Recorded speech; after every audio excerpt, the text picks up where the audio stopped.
del Departamento de Humanidades y Artes y había otro encuentro, y este estaba programado, porque yo no lo programo, lo programan el personal no docente de Humanidades y Artes. Bueno, estaba programado para las 18, por eso les avisé, disculpen si hubo alguna confusión, pero bueno, No, tranquilo. sede porque se ve que había otra actividad o algo y necesitaban el Zoom. Así que bueno, acá estamos, ¿sí? Bien, dos cuestiones. Em, Primero, como le decía, nos quedan dos encuentros. En este vamos a ver Nietzsche.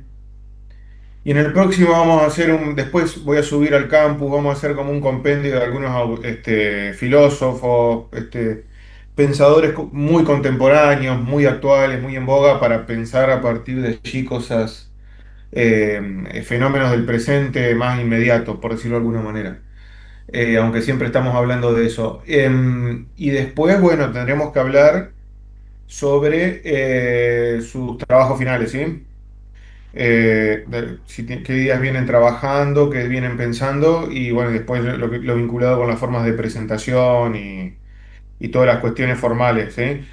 Ustedes ya saben, ya lo he explicado en otro momento, el trabajo siendo una materia ya más de final de todo este ciclo que tienen para cursar en el doctorado, siendo que ya cursaron, bueno, todas las épocas de la filosofía, desde la antigua hasta la moderna.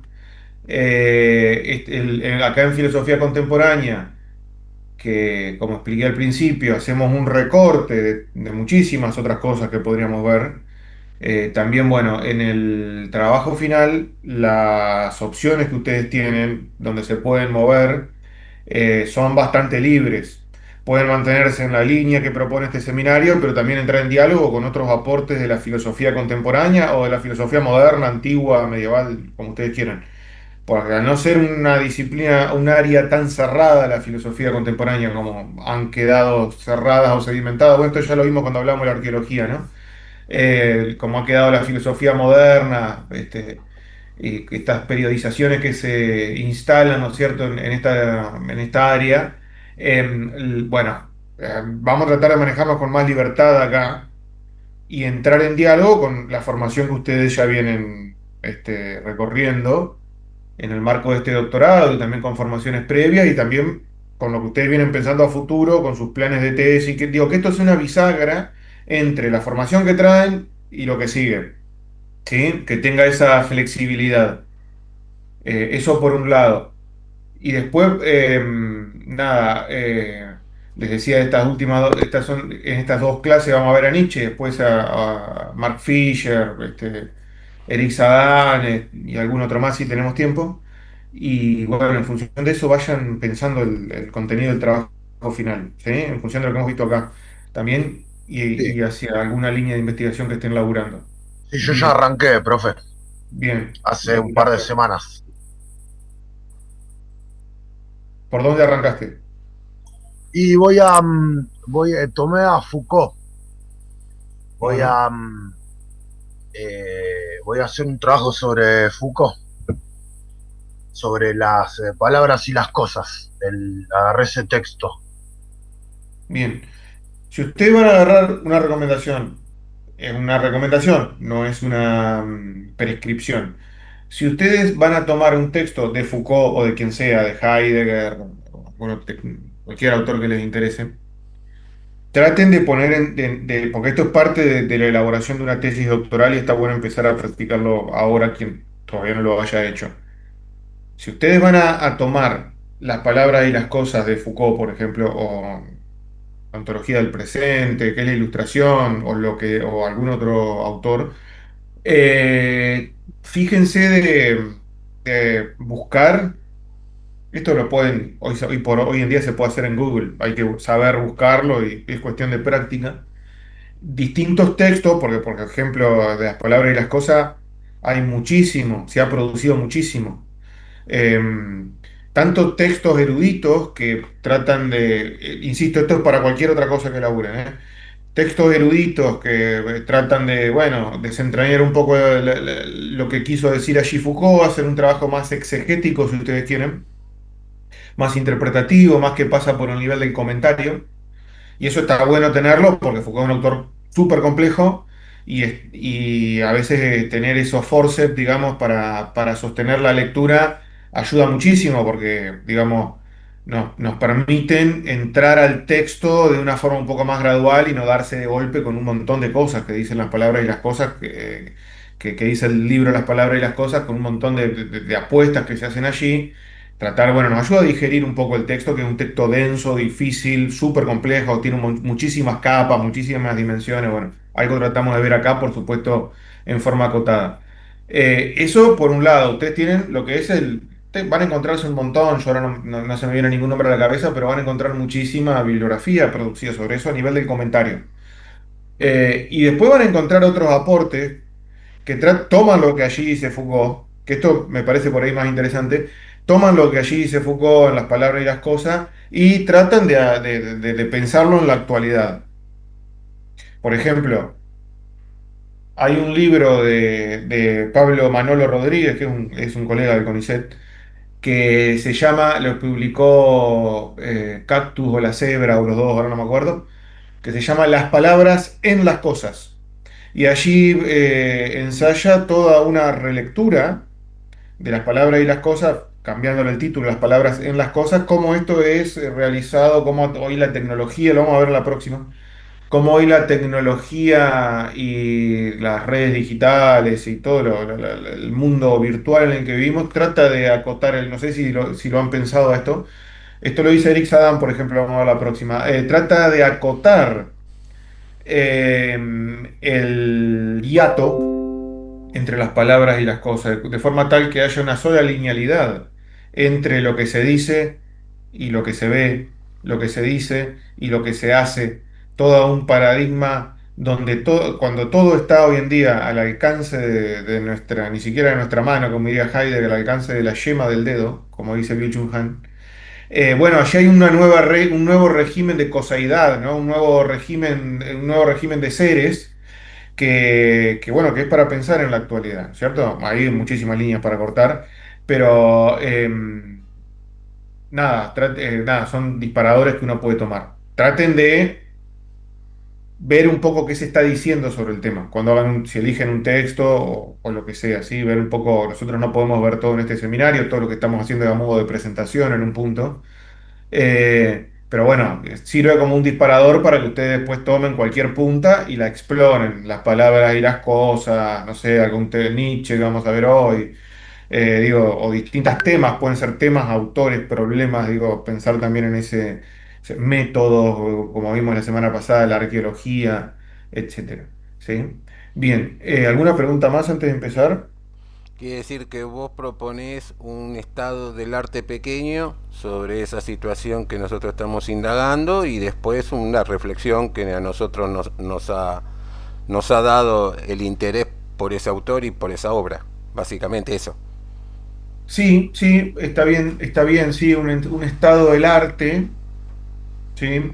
Un estado del arte es como, nunca hay un estado de arte total, no se puede, Ah, menos en estos casos, ¿no? Reconstruir todo lo que se ha dicho sobre Kant, todo lo que se ha dicho incluso sobre Foucault. no, A no, veces no, uno pero vos toma... decías hacer el recorte a esa obra. ¿Qué es lo que se dijo sobre esa obra? Sí, En sí, especial, por ahí la mitad del trabajo, ponele, y la otra mitad que sea lo que nosotros proponemos, interpretamos, lo que nos no hay una atraviesa a fórmula nosotros. para eso. No hay una fórmula para eso. Puede Para la ser segunda que parte le de lleve yo, menos. Depende, no tiene que ser, el estado del arte no tiene que llevar la mitad del trabajo. Puede llevar menos. a menos. O puede ser el trabajo en sí mismo, puede ser un estado del arte, depende de lo que ustedes estén queriendo hacer. Lo Hacer que una pasa reposición, que, un estado del arte puede ser un trabajo en sí mismo, si está obvio, bien hecho. obvio, claro, lo que pasa que el estado de arte se construye más con lo que ya han hecho otros. Y la Sí, pero poner segunda en parte diálogo con lo todo que vos eso, proponés, que es lo más difícil, sí, lo que es más genuino, lo que es más nuevo, digamos. Lo que puede sí. resultarte a vos más interesante leerlo, porque el otro vos ya lo leíste. Y también depende, a ver, insisto, acá depende de lo que usted, para dónde, acá hay muchísima opción. Porque, por ejemplo, de las palabras y las cosas se han hecho muchísimas lecturas, para Claro. mí la más original, la que más me interpela, pero en función de las eh, de las inquietudes que tiene uno y también del diálogo que tiene con la tradición o con con la breve tradición que se ha generado después de Foucault. No sé, la lectura que hace Gilles Deleuze en un libro que publica, se titula Foucault, que lo publica en el 86, es de los primeros textos que se publican post-mortem, y que ahí no habla puntualmente las palabras y las cosas, pero sí habla del periodo arqueológico de Foucault, donde se inscriben las palabras y las cosas. Para mí es una lectura genial. A muchos Foucaultianos no les gusta. Para mí es una lectura genial porque te lo despliega Foucault y te lo muestra como trabajando. Es una lectura filosófica, que no solamente pasa por el nivel del comentario. Yo siempre me he orientado por ahí. Después hay lecturas más eruditas, más cómo usa las palabras. Depende del interés, todos los Claro. intereses son genuinos. Cómo usa determinada palabra, la palabra episteme, de dónde la saca, cómo la usa en otros lugares de su obra, por decir algo. Cuando dialoga con la analítica de la finitud y qué dice de Heidegger, digo, pero muchísima tela para cortar. ¿Sí? Ujú.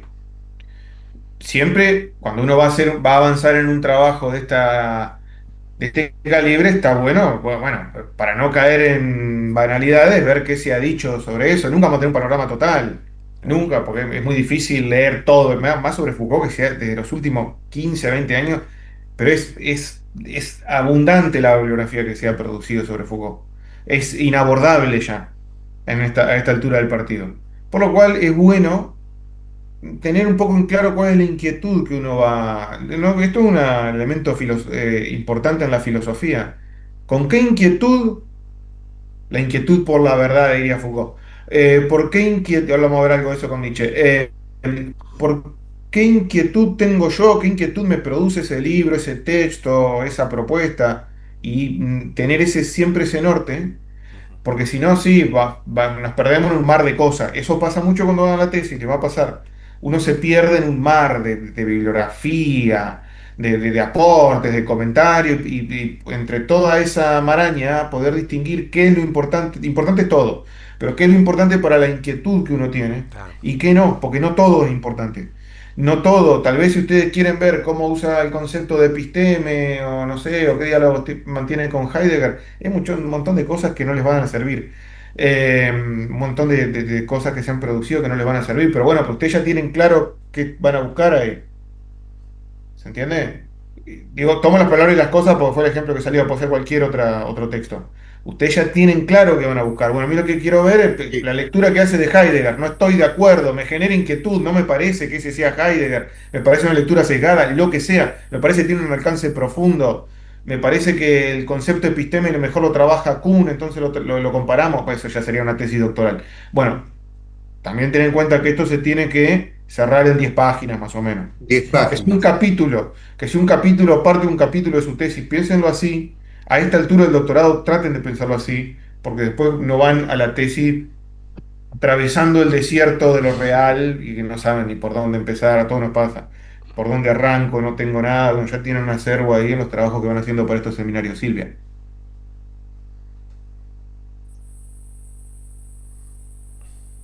Sí, yo me olvidé el texto que me dijiste que estaba relacionado con la psiquiatría, con vigilar y castigar. No lo tenías en ese momento y después la verdad que lo tomé la nota, pero no sé en dónde lo escribí, que tenía que ver con la criminología. Sí, sobre la noción de individuo peligroso. A ver, espera, que ya lo noto y no lo pierdo. No me acuerdo del título exacto. Sobre la noción de individuo peligroso en la psiquiatría moderna, me parece que es. Ahí está. No me Pero no acordaba, sé, mil disculpas porque lo anoté no pasa ese día en nada. alguna nota que después perdí. Es un texto genial ese. Bueno, por eso quiero escribir A sobre ver. eso, porque compete con mi trabajo y sé que te había gustado, que te parecía novedoso. La evolución del individuo peligroso en la psiquiatría legal, se llama, me parece. Tengo que ir a buscar el libro de la biblioteca, pero va por ¿Lo ahí. tenés vos? Está en genealogía, en la vida de los hombres infames. Ah, Igual lo ok. van a conseguir acá, ¿eh? Acá está, yo por ejemplo acá ya lo encontré. La evolución de la noción del individuo peligroso en la psiquiatría legal. Sí. Googlealo, lo vas a encontrar. ¿Sí? Perfecto. Mil millones de gracias, pues no No, me por favor. acordaba. Lo buscaba por criminología para empezar el trabajo por un montón de lugares y bueno, me acordaba de un texto de Franco Basaglia, bueno, que lo habían citado, otro de Ágame, se me hacía un poco una Bueno, galleta. yo, fíjate, Pero yo puse eso Basaglia hace una crítica, me parece. y ¿Sí? estoy viendo en el Google que aparecen un montón de trabajos sobre el tema de otros analistas o comentaristas de Foucault, el poder psiquiátrico y la sociología de la enfermedad mental, de Sí, Pestaña. yo eso lo escribí en mi tesina. Y, bien, Instinto peligroso, Foucault, criminalidad y animales, de Barrios. Digo, bueno, ahí cada uno verá por dónde quiere ir, pero fíjense un poco, porque esto es un entrenamiento, una especie de entrenamiento que hay que hacer para la tesis doctoral, de dialogar con un campo de conocimiento, de saber, con un área, con una comunidad filosófica, lo que sea. Porque si no, uno como que trabaja, se puede llegar a decir cosas que medio que ya están trabajadas, ¿no? A Claro. veces pasa Yo eso. vengo de instituciones neuropsiquiátricas, trabajé muchos años Ujú. de distintos monovalentes y polivalentes. Entonces, algo de eso venía, pero no tenía esta lectura. Sí, la de Basaglia, como te decía. Bueno, la Ajá. voy a buscar, muchas gracias, voy a trabajar eso. También, si vos querés trabajar, porque me parece que es esta la cuestión, más desde una disciplina y sumarle a esa disciplina una visión filosófica, vamos a tener en claro lo que se hace. ¿Sí?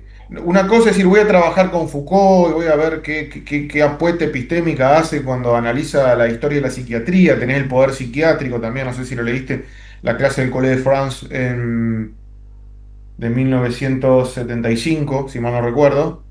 Ahí, bueno, tira, pero bueno, habla con Charcot, con Pinel, con todos los psiquiatras del siglo XIX. Es muy interesante el análisis que hace sobre la emergencia de la histeria en la mujer, cómo la histeria se puede ver dentro, la histeria no existía, dice, se puede empezar a ver, porque Foucault habla de visibilidad, yo acá estoy trayendo al Foucault de Deleuze, que nombraba recién. Foucault habla de campos de visibilidad y campos de enunciación.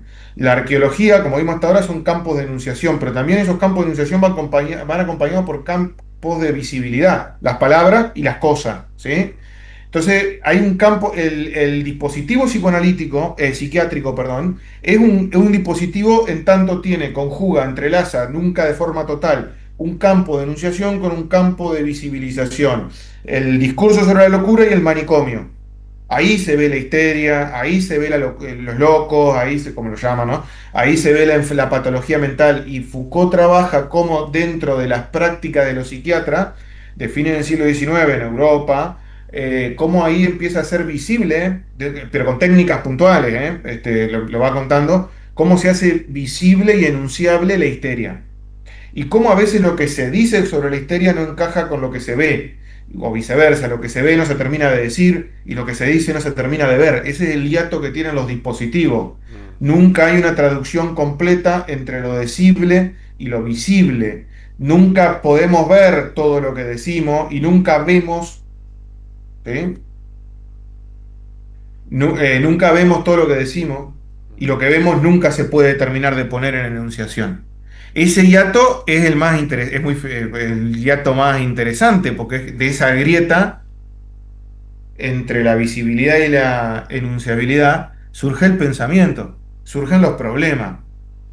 Vos tenés, por ejemplo, él después analiza un discurso carcelario, lo que se dice sobre la cárcel y las visibilidades de la cárcel y son dos mundos que tienen poco contacto y también pasó mucho en la psiquiatría, en el encierro, etcétera. Son dos mundos que el hiato entre los dos regímenes, el de visibilidad y el de enunciación, genera problemas y ahí se abre, es lo que Foucault diría, esa inconmensurabilidad a partir de la cual se abre todo un nuevo campo serían las anomalías de las que habla Kuhn también, ¿no? Todo un nuevo campo epistémico se puede abrir ahí cuando no hay tanto, hay un hiato muy grande entre lo que se dice y lo que se ve, y ahí surgen nuevos dispositivos. Bueno, y ya no, salgamos un poco de Foucault. Perdón, perdón, perdón. Ya. Pues si no, Una pregunta sí, y voy al hiato que estás mencionando. sí. Ahora, ¿no hay muchas visibilizaciones y muchos discursos? porque vos decís, perdón, son temas que yo no manejo, ni la No, pues está bien. psiquiatría, ni la cárcel, ni nada de eso. Pero sin embargo, con respecto a la cárcel está la imagen, supongo yo, del guardián de la cárcel, del padre o madre de alguien que tiene un hijo en la cárcel, del que está en Mm. la cárcel. O sea, todos esos son mundos. Y después están todo lo que escribieron, un montón de cosas de distintas ópticas. Entonces, el hiato entiendo que existe, pero también hay muchos discursos en los cuales supongo que en algunos son distintos. Cada discurso es un mundo y cada visión es un mundo y cada realidad es un mundo. ¿O no es así? No, no sé, Sí, sí, sí, estoy sí. A pensando en ver, voz alta. está bien, está bien, está bien, hay que pensar en voz alta. A ver, obviamente, Foucault habla de indagar focos de experiencia en un momento. Es decir, bueno, está el foco de experiencia carcelario, ¿no? Que también es, no me quiero ir a una cosa, una antropología más, tipo, ¿cómo es que se llama? Bueno, se me fue ahora, tipo la de Clifford Geertz, ¿cómo es? Hacer etnografía. Pero efectivamente, en un foco de experiencia hay distintos entrecruzamientos, distintas líneas que se cruzan y dan lugar, la mirada del guardián, la mirada de la familia, la mirada del preso, la mirada, distintas perspectivas que se juntan y hacen una realidad que nunca terminan de ser homogénea. Y a su vez tampoco los campos de experiencia, nunca, no es lo mismo el discurso cárcel, por supuesto, no es lo mismo el discurso carcelario que el discurso pedagógico. Pero si uno ve en el siglo XIX, no es lo mismo, pero hay algunas cuestiones en común allí. Hay un individuo, hay distintas técnicas, hay espacio de visibilización que comparten cierta lógica. La cárcel, la forma panóptica de la cárcel, la forma panóptica de las escuelas, ¿no? Entonces hay un régimen de visibilidad común también, pero que no termina, que es analogable, pero que no termina de ser absolutamente homogéneo, por supuesto. Los internados, las cárceles, las escuelas, los cuarteles, cuando Foucault analiza las sociedades disciplinarias, lo dicen vigilar y castigar. Bueno, Disciplinamiento. tienen Disciplinamiento. tienen algunas cosas en común, pero también Foucault también lo dice, hay que ver, así como Foucault habla de esto, de los diagramas comunes, de las formas de organizar el espacio que tiene una cárcel, bueno, lo dice cuando analiza el panoptismo de Jeremy Bentham, ¿no?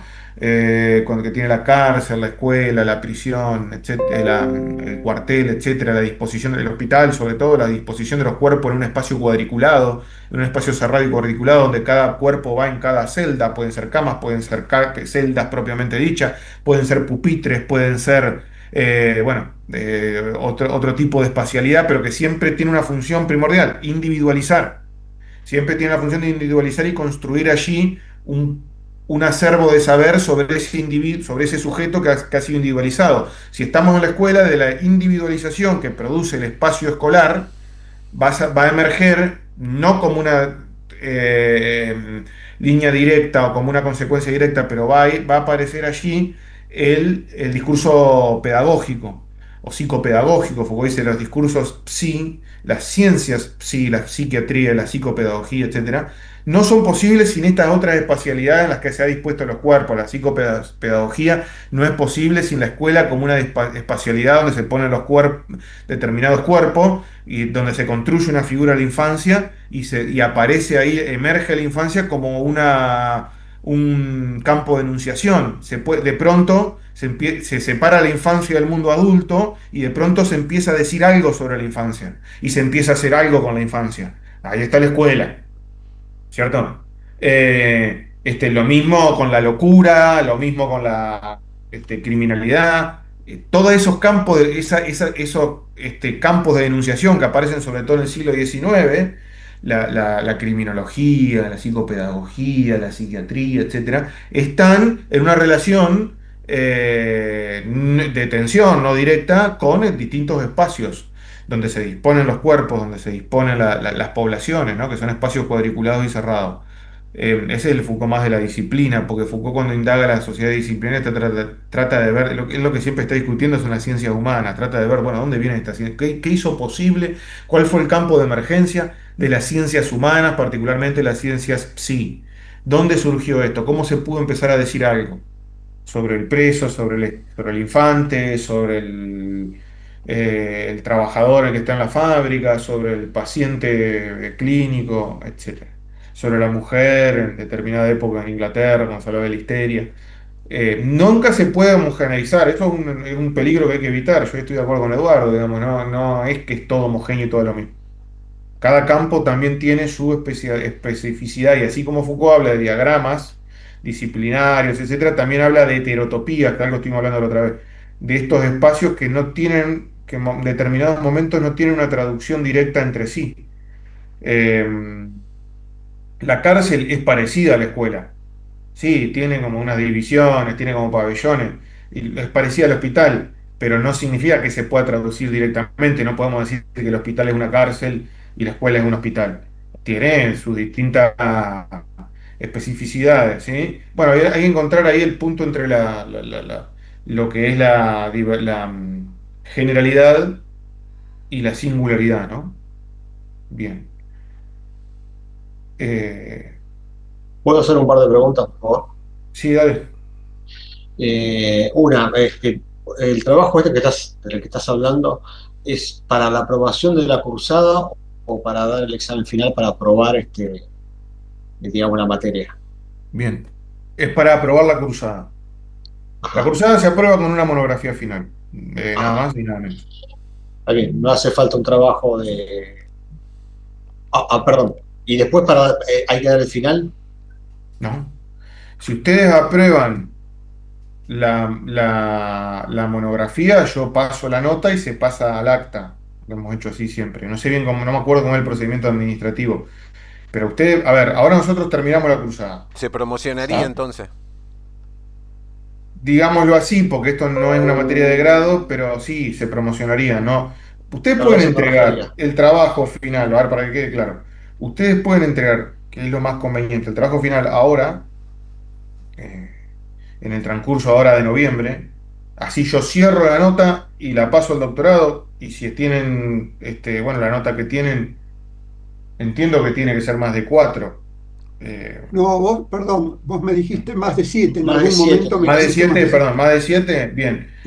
Y ya pasan, sí, perdón, más de 7 sí. Y ya tienen la materia cerrada o entregan un adelanto, porque yo tengo que pasar alguna nota al doctorado, entregan un adelanto, se le pone la nota preliminar y ahí sí se presentan a final con el trabajo, Bueno, a eso me les queda refería. la nota del final. A ese adelanto que es un poco lo que decía el compañero, algo así como que el estado del arte, o por lo menos hablar de qué, a qué no- de, Un adelanto es ¿de qué tema vas a hablar? sí, El estado del arte no, yo el estado del arte lo ah, guardaría, porque eso es lo que más tiempo llevo. Lo sí, guardaría para el trabajo, para la presentación final. ¿De qué vas a hablar? Presentar el tema. Tiene que ser un bien, resumen de entre 300 y 500 páginas. está No, bien, páginas, no, perdón, palabras. Eso se queda está en bien, mi no tiene tanto. De sí, entre cuatro 300 libros y, más. 500 palabras. Bien, la otra pregunta, yo vengo del área de música y veo en el fondo de una guitarra, atrás de un atril, o sea, o sea, yo cuando hablo, como es también una especialidad, digo, si del lenguaje musical, entonces obviamente conoces, entonces, Sí, no o sea, digamos, vos me vas a poder interpretar, porque vos sos música, evidentemente, ¿no? sí, sí, no soy profesional ni nada, soy un aficionado. Bueno, Eh, pero manejás el pero, lenguaje de la música porque algo de eso se me estaba ocurriendo mm, con algo que leímos. bien. O si no, Sí, tengo la eso, presentación y bueno, después vemos, no sé, qué sé yo.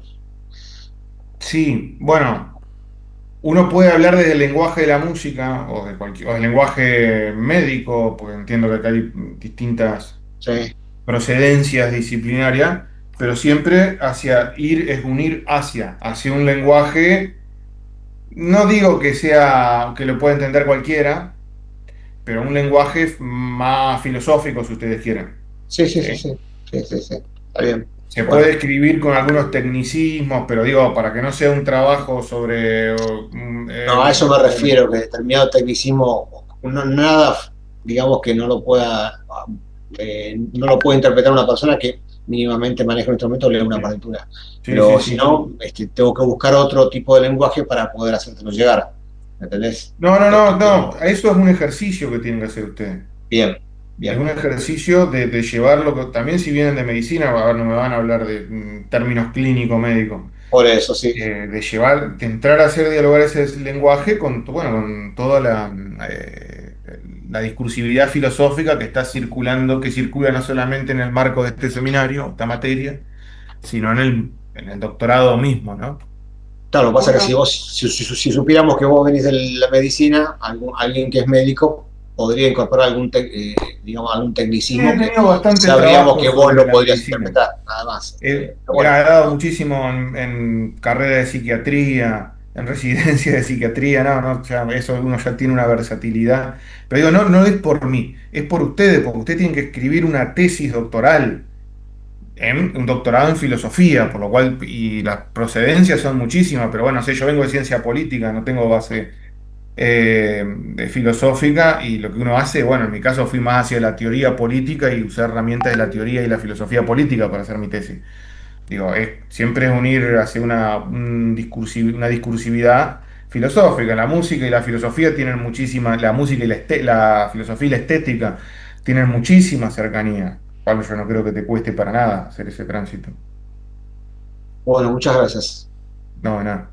Bien, si les parece, empecemos con ensayar, insisto, tengan paciencia porque eso se ensaya y alguno va desarrollando un lenguaje también, lenguaje propio, en algún punto puedo aspirar a un lenguaje propio, cosa que no es muy sencilla, más en la música, si bien en la música por ahí tiene más herramientas, pero digo, no, no es sencillo de hacer en estos días.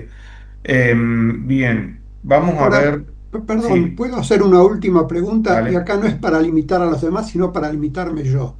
va a ver. Eh, es- es- Uno puede plantearte por en privado, porque si acá todos planteamos en público, la clase se va en eso.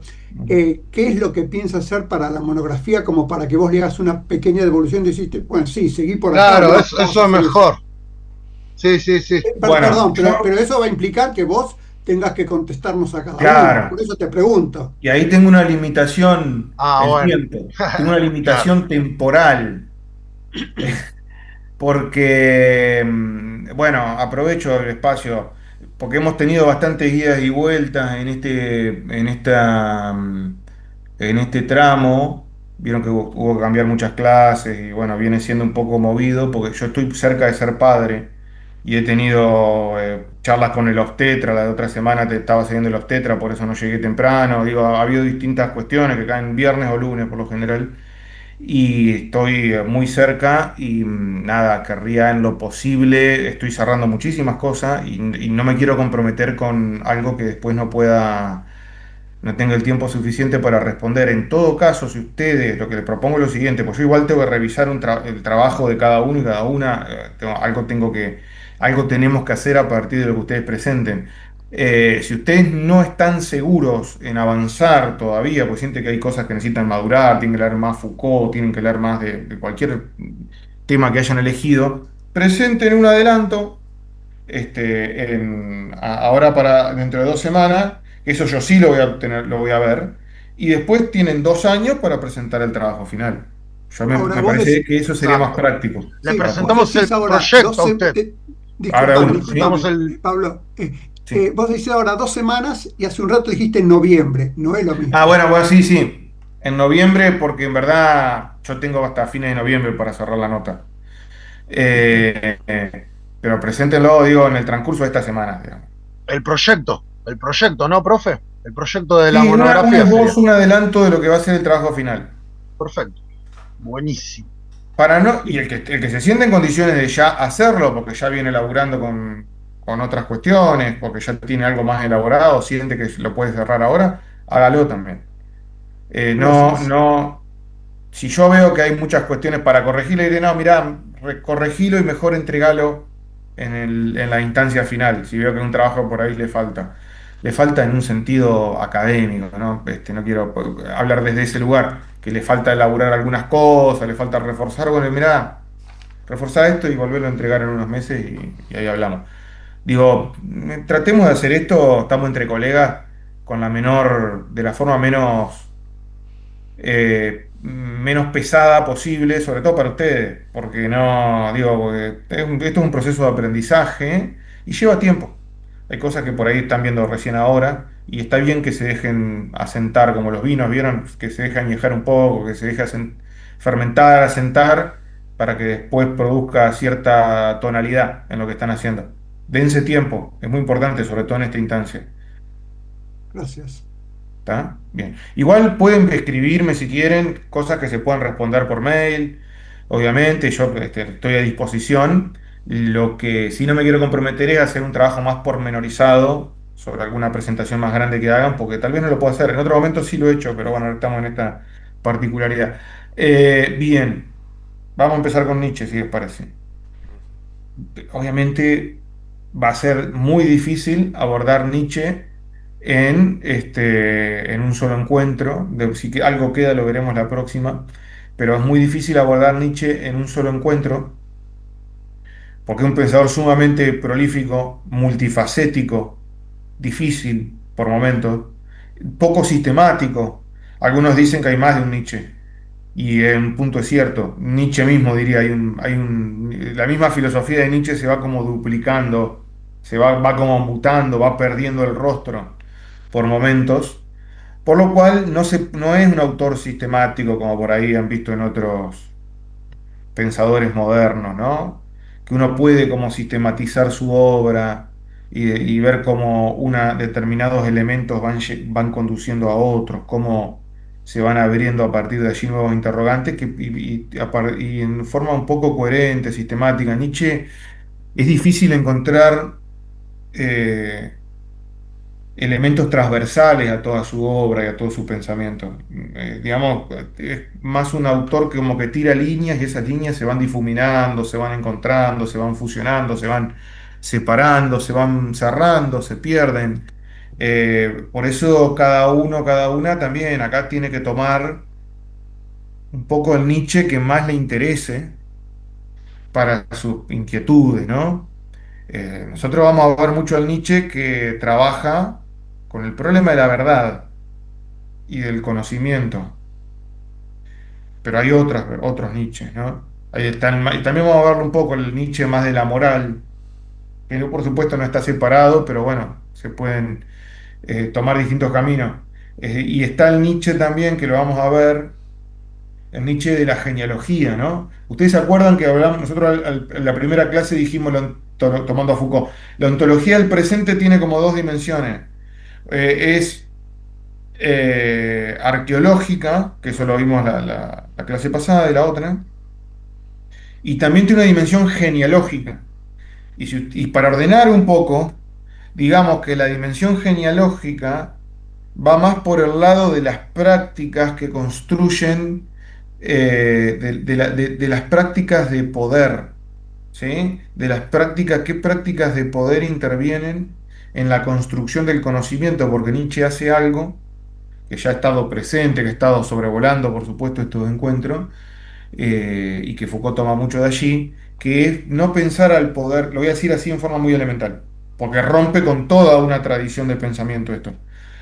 No pensar al poder como algo separado, o no pensar al saber como algo separado, incluso opuesto al poder, es decir, nosotros estamos acostumbrados, nosotros los modernos, podríamos decir, estamos acostumbrados a pensar que donde está el poder, que el poder y el saber son dos cosas contrapuestas, de forma tal que el poder cuando se impone no puede oponerse sino a base de la ignorancia. Vieron que hay, eso lo heredamos mucho de la Ilustración, ¿no? El poder cuando se impone es a base de la ignorancia, de la manipulación, de la falsa conciencia, de la alienación, etcétera, etcétera. Tenemos muchísimas tradiciones ahí, ¿no? De la ideología. Que sea el poder, todo poder para poder funcionar requiere como de un velo de la conciencia, de un velo, velar la verdad, ¿no? Impedir el conocimiento. Y Nietzsche en eso va a ser medio, eso sí, un poco transversal a Nietzsche. Sí, no, el poder y la verdad van de la mano. ¿Qué quiere decir esto? Que el poder se sirve de la verdad, es reforzado, refuerza su dominio a través de la verdad, de la construcción de conocimientos verdaderos, con pretensiones de veracidad. Y a su vez, la verdad requiere, para poder construirse, para poder presentarse como tal, requiere de prácticas de poder. No son dos cosas, el poder y la verdad no son solidarios, no son excluyentes, perdón, son solidarios. Y no quiere decir que una cosa lleve indefectiblemente a la otra. A veces también podemos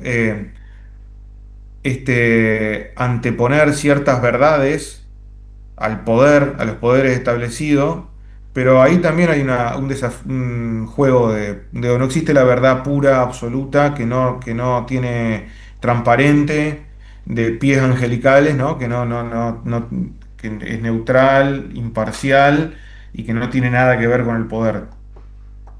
En toda verdad hay una voluntad de poder, toda verdad hay una voluntad de poder, ¿sí? Y no hay voluntad de poder que no busque la verdad, en cierta forma. ¿Sí? Pero vamos a ver esto detenidamente, esto fue apenas un adelanto. Eh, Fíjense, si nosotros tomamos lo que veníamos diciendo sobre la ontología del presente, usted les va a pasar, si no han leído Nietzsche todavía, o por lo menos lo que me pasó en su momento, aunque uno no lo pensaba de esta manera, pero Nietzsche cuando lo leemos nos pone un poco en una experiencia límite.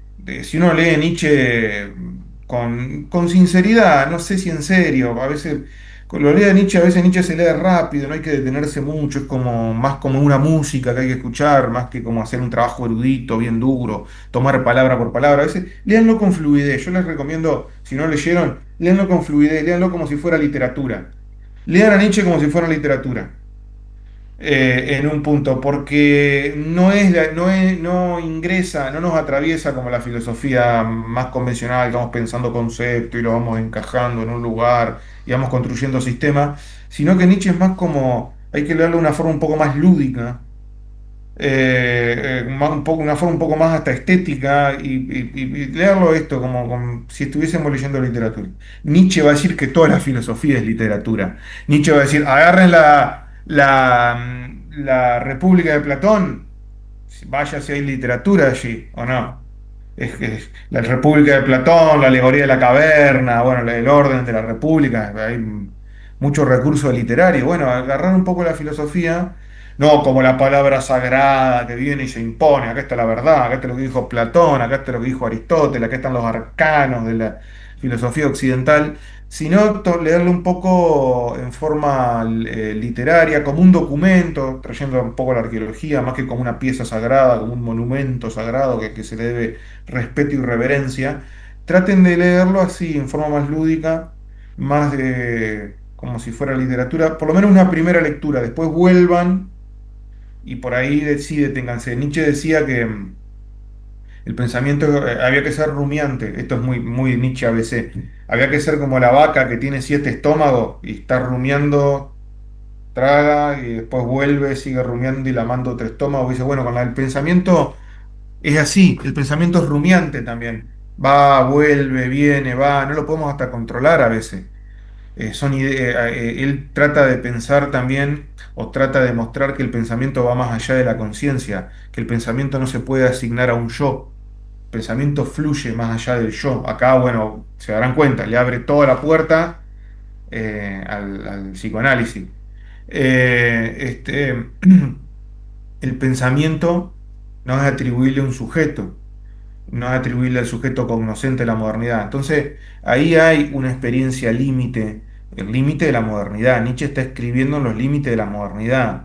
Cuando, aunque no los nombra, a veces está discutiendo con Kant, está discutiendo con muchísimos filósofos previos, está discutiendo con Descartes, discute sobre lo que está dado en su época y trata de torsionar. Algunos dicen, bueno, el gran eje o el gran giro que lleva a la modernidad a una especie de posmodernidad, o el umbral entre la modernidad y la posmodernidad, bueno, muchos dicen que es Nietzsche, yo no lo sé, no sé si le atribuiría tanto, pero sí ahí hay yo tengo la teoría de que todavía somos modernos, pero bueno, es para discutir en otro momento. Ahí hay una línea interesante para ponernos en el límite de la modernidad, eso sí. Nietzsche vivió poco, esos pensadores, como dice Deleuze, que viven rápido, mueren jóvenes, vertiginosamente, que se prenden como una bengala y se apagan rápido. Vivió la segunda mitad del siglo XX y intelectualmente activo estuvo menos de 30 años, porque en No, 1890 perdón, no, sí, 19. dije siglo XX, perdón, vivió en la segunda mitad, soporte, estaba escribiendo otras cosas y estaba hablando de la segunda mitad del siglo XX, perdón. Vivió en la segunda mitad del siglo XIX y los últimos 10 años estuvo sumido en un silencio, en un estado mental impenetrable para sus Sí. allegados, tuvo el cuidado de la hermana. Eh, Amigo de ¿eh? Wagner era. Fue amigo en un momento de Amigo Wagner y enemigo de Wagner. y después enemigo. Y después la obra Parfisal, que sé que era muy... hay un libro que se llama Nietzsche contra Wagner. Eh, Nietzsche veía, bueno, Nietzsche era músico y es el autor de la famosa frase, la vida sin música sería un error. Era músico y tenía el origen de la tragedia, que es el primer libro de Origen él, de la las tragedia. formas apolíneas y dionisíacas del arte. Bueno, está muy Dios. atravesado. Tiene unas hermosas piezas musicales, si quieren, Nicolás por ahí, que están El canto a la vida, están en YouTube. Ponen Nietzsche, música Nietzsche, canto a la vida Nietzsche, y son unas piezas musicales bastante interesantes. Compuso obras para piano. Estaba muy vinculado con el mundo del arte y era un gran admirador de Wagner, amigo del matrimonio Wagner, de Richard Wagner y Cosima Wagner en sus primeros años. Y después tuvo una separación porque, bueno, para él Wagner había como entrado en una, ¿cómo decirlo? Se había cristianizado desde su perspectiva, ¿no? Ya Nietzsche bueno, tiene un libro que se llama El Anticristo. Tiene el libro así, no Así sé, hablaba y habló Zaratustra. Zaratustra, que es como una antítesis de la Biblia, Y dialoga muchísimo con aforismos. la Biblia, con el Nuevo Testamento, ¿eh? Los aforismos, Aforismos. bueno, esa es otra. Nietzsche escribía con aforismo, no era un párrafo llevando al otro. La Gaia Ciencia, por ejemplo, que es uno de los grandes libros de Nietzsche, está todo escrita, son pero 400 500 aforismos que no tienen una conexión directa entre sí, pero que cuando uno lo lee le va como sedimentando algo, ¿no? No sé si una idea, una sensibilidad, pero es un autor que se puede leer, ustedes leen, agarran cualquier aforismo yo estoy buscando alguno que me haya impactado, cualquier aforismo de la Gaia Ciencia y nada, y es como entrar mm, a ver el aforismo 2 de la Gaia Ciencia, se titula La conciencia intelectual. No hago más que tener una y otra vez la misma experiencia. Me resisto continuamente a ella y no quiero creerla, por mucho que sea una evidencia. Dos puntos. A la mayoría de la gente le falta conciencia intelectual.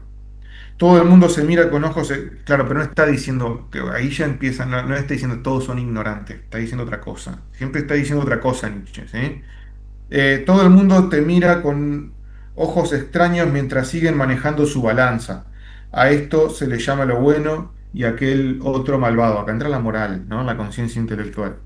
Pero nadie se avergüenza si tú haces la observación de que estos pesos están desequilibrados. La mayoría no encuentra en absoluto despreciable creer en esto o en aquello y vivir de acuerdo con ello, aunque no sea consciente previamente de las últimas y más seguras razones a favor o en contra, y sin esforzarse siquiera en el trabajo de ofrecer posteriormente tales razones. Incluso los hombres más dotados y las mujeres más nobles forman parte también de esta mayoría. Eh, bueno, sí. Hay, pero muchísimo. El origen del conocimiento, este es interesante. Parágrafo 110 de la Gaia Ciencia. Durante inmensos periodos de tiempo el intelecto no produjo más que errores. Durante inmensos periodos de tiempo el intelecto no produjo más que errores. Algunos de estos resultaron ser útiles y susceptibles de conservar a la especie. Errores útiles, ¿no? Ya dice, bueno, no existe el conocimiento verdadero, hay un conocimiento que tiene efecto, yo estoy acá amplificando, ¿no? Que tiene la locura es construida, es una invención, la moral es una invención, el conocimiento mismo es una invención, va a decir Nietzsche. No es que está inscripto en nuestra naturaleza, que esté en el origen del tiempo. No, el conocimiento es una invención, es hasta un accidente. Lo que no significa que sea falso o que no funcione, que no tenga efectos en la realidad. Estos erróneos artículos de fe heredados sin cesar una y otra vez, finalmente llegaron a convertirse casi en una condición fundamental de la especie humana. Le está diciendo que la especie humana es un error. ¿Sí? Estos son, por ejemplo, la existencia de cosas duraderas, la existencia de cosas iguales, la existencia de cosas, materias, cuerpos, la creencia de que una cosa es tal y como ella aparece. Acá está dialogando con, acá esto es el Foucault de las palabras y las cosas, está dialogando con esto. Que nuestro querer es libre, que lo que es bueno para mí también es bueno para, en sí mismo y para sí mismo. ¿No? Hasta ahí estoy discutiendo con toda una tradición moral, ¿no? Solo muy tardíamente entraron en escena los que negaron y dudaron de estas proposiciones. Solo muy tardíamente entró en escena la verdad como la forma más débil del conocimiento. La verdad como la forma más débil del conocimiento. Parecía que con ello no se podía vivir y que nuestro organismo estaba organizado de modo contrario a ella. Esos acertos se convirtieron incluso dentro del conocimiento en las normas según las cuales se calibraba lo verdadero y lo no verdadero hasta llegar a las regiones más distantes de la lógica pura. Eh, bueno, vamos a organizar un poco. Esto, por supuesto, es una línea de entrada a Nietzsche, no significa que no puedan entrar de otra manera. Decía, Nietzsche ofrece una experiencia límite, los límites de la modernidad, los límites del conocimiento que entendemos como verdadero, los límites de la ciencia moderna, los límites de la filosofía. Está en un límite, está torsionando, está tensionando el presente hasta ponerlo en un límite. Fíjense, en Así habló Zaratustra. Dice, yo tengo que ser lucha y devenir y finalidad y contradicción de las finalidades. Hay quien adivina mi voluntad, este adivina sin duda también a través de qué caminos torcidos tengo que caminar. Este retorcimiento del que habla Nietzsche nos invita a hacer un punto, esta torsión que propone Nietzsche, pensémosla como un cambio de óptica, ¿no? Como cambiar la óptica, esta cosa de andar por caminos retorcidos. Nietzsche empieza, tiene un pensamiento que, que trata de torsionar y hasta invertir lo que damos como por sentado. ¿Cómo podría una cosa surgir de su antítesis? Esto lo dice en Más allá del bien y del mal. ¿Cómo podría una cosa surgir de su antítesis? Por ejemplo, la verdad del error. Nietzsche es lo que acabamos de leer, ¿no? Todo fue un error. A partir del error surgió la verdad. ¿Sí? O la voluntad de verdad de la voluntad de engaño, o la acción desinteresada del egoísmo, ahí está dialogando con la moral, o la pura y solar contemplación del sabio de la concupiscencia. ¿Sí? Eh, Nietzsche trata de torsionar los valores de la modernidad, los principios asentados de la modernidad, y ve, y a partir de allí empieza a construir toda una, no solo una filosofía, sino una manera de filosofar. Entonces yo quería ir en este punto a uno de los textos que teníamos para leer, que es sobre verdad y mentira en sentido extramoral. Es un texto corto que Nietzsche escribe en 1873 y que tiene que, uno lo lee, mira, yo este texto lo he leído muchísimo y siempre encuentro algo distinto, siempre me interpela de algún lugar que es un texto que le hace eco a uno, que le sigue haciendo ruido, como que nunca termina de ahondarlo. Y Nietzsche sobre verdad y mentira en sentido extramoral está hablando, también hay muchas formas de leer esto, pero está hablando también piensa el conocimiento como una invención, a la moral misma como una invención. Una invención que no, que funciona, como todo invento funciona, pero que como toda invención tiene un tiempo, está vigente por un tiempo en determinados contextos, pero no, esa vigencia, que esté vigente no significa que sea eterno. ¿Sí? Fíjense cómo empieza sobre verdad y mentira en sentido extramoral. En algún apartado rincón del universo centellante, desparramado de innumerables sistemas solares, hubo una vez un astro en el que animales inteligentes, hubo una vez un astro en el que animales inteligentes inventaron el conocimiento. ¿Sí? Fue el minuto más altanero y falaz de la historia universal, entre comillas, pero al fin de cuentas solo un minuto. ¿Se entiende? El conocimiento es una invención, visto desde la perspectiva del universo, es pura soberbia, la soberbia de una mosca. Es, tras breves respiraciones de la naturaleza, el astro se heló y los animales inteligentes hubieron de perecer.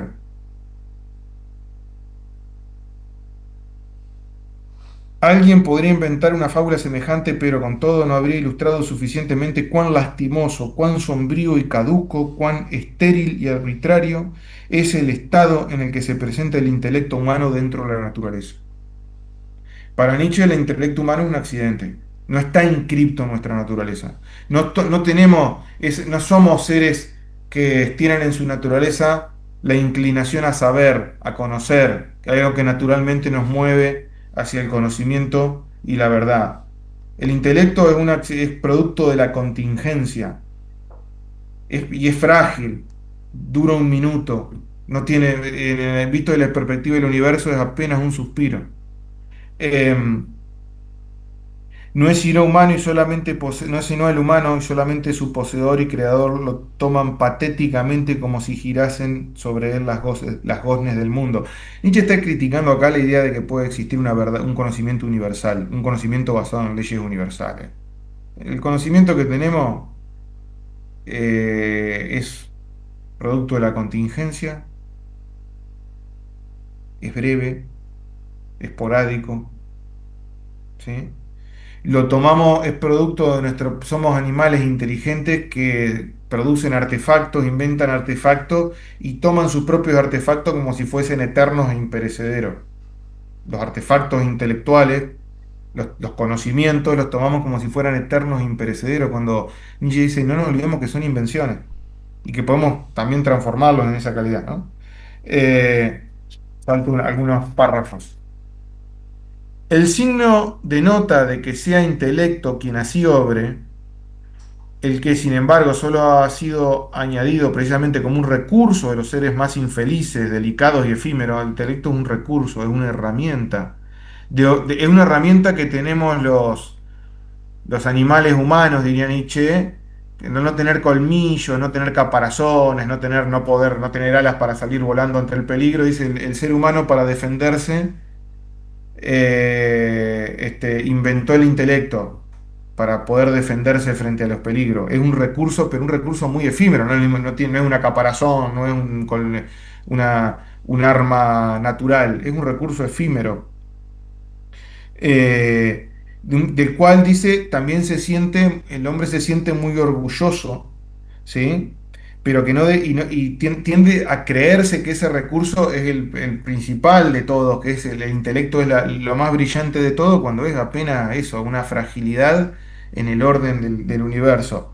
El intelecto es un medio de conservación. Nietzsche dice, el hombre desarrolla el intelecto como un medio de conservación, desarrolla sus fuerzas principales fingiendo. El intelecto, fíjense, ¿no? El intelecto lo desarrollamos como un medio de conservación y es un arte del fingimiento, Nietzsche mucho se lo define a veces como un filósofo de las máscaras, ¿no? Que todo el tiempo hacemos conocimiento, no estamos poniendo, sino la máscara del doctor, la máscara del científico, la máscara del filósofo ilustrado, estamos poniendo máscaras para fingir, para sobrevivir, para permanecer. Eh, dice, el intelecto es el medio a merced al cual sobreviven los individuos débiles y poco robustos, porque dice, los individuos fuertes no necesitan del intelecto para sobrevivir, se imponen por la fuerza, no necesitan de ese tipo de recursos. El intelecto surge de las naturalezas débiles. Esto ya empieza a sonar, bien, se dan cuenta, bastante fuerte, ¿no? Pero hay que empezar a relacionarlo con todo lo que sigue, ¿sí? No quedarse solamente con una idea. El intelecto no puede ver, dice Nietzsche, sino superficies. Nosotros, hay una parte donde dice, nosotros, por ejemplo, vemos que un ser zigzaguea, tiene una cualidad que es la de zigzaguear sobre sobre el suelo, y lo llamamos serpiente, creyendo que la palabra describe la cualidad principal de ese ser. Dice, eso es un saber de superficie, es hasta una arbitrariedad, porque si, tal vez eso que llamamos serpiente tiene muchísimas más cualidades que nosotros no podemos conocer intelectualmente. Ahí también hay un juego, ¿no? Entre las palabras y las cosas. Los hombres, dice, se encuentran sumergidos en ilusiones y en sueños. Su mirada se limita a deslizarse sobre la superficie de las cosas y solo perciben formas. No percibimos, bueno, acá hay un diálogo con Kant también, ¿no? No percibimos las cosas en sí mismas, no tenemos la capacidad intelectual para eso. El intelecto solamente percibe formas, percibe sombras, percibe efectos de superficie, no va hacia el fondo de las cosas. Su sensación no conduce en ningún caso a la verdad. Solo nos contentamos con recibir estímulos, como si jugase a tantear el dorso de las cosas. Acá está hablando también con el Locke, del segundo ensayo, del ensayo sobre el entendimiento humano, ¿no? Esta idea de que el conocimiento se construye en base a los estímulos. Dice, bueno, cuando vos construyes un conocimiento, cuando tu intelecto se construye en base a los... Está hablando con el empirismo ahí, ¿no? Se construye en base a los estímulos, no podés tener más que un conocimiento superficial que solamente va a percibir la superficie de las cosas. Vas a tocar una piedra y vas a decir, esto es duro, como si esa fuese su principal atribución, o una caparazón, decir, esto es duro. Vas a tocar algo viscoso, se va a definir todo a partir de, va a ser un conocimiento táctil que no puede sino mirar o conocer la superficie de los fenómenos. Y esto dice Nietzsche, no solamente hay que guardarlo para el conocimiento de la realidad, sino también para el conocimiento del hombre mismo.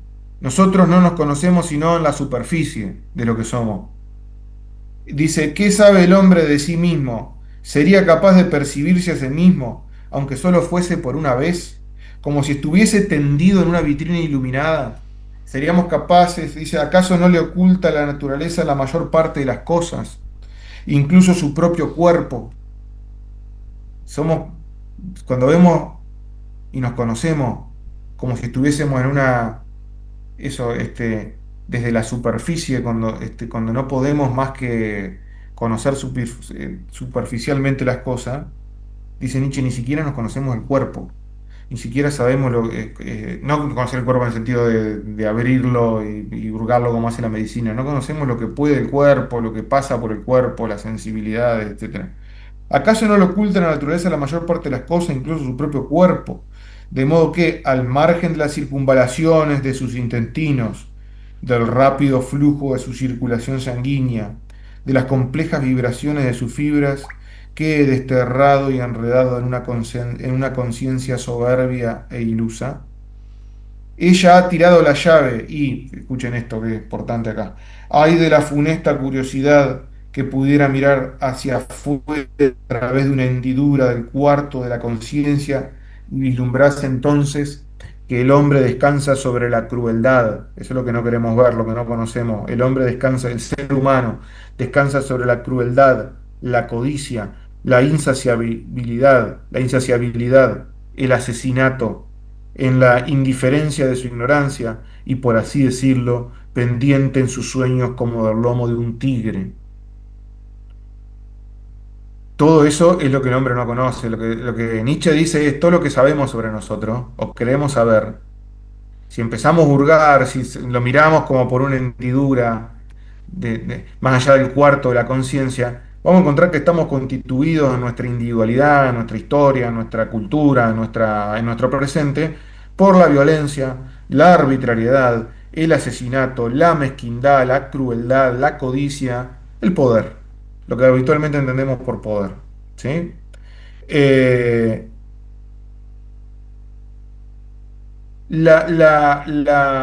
Nuestros conocimientos son como, Nietzsche usa una metáfora muy interesante, dice, el conocimiento es como las chispas, los destellos, las centellas que salen cuando se chocan las espadas, ¿vieron? de una lucha de espadas, que se cruzan las espadas, los metales y chispean. Eso es el conocimiento, dice Nietzsche. Algo efímero, apenas algo que centella y que surge de un estado de lucha. ¿Sí? Eso es el conocimiento para Nietzsche.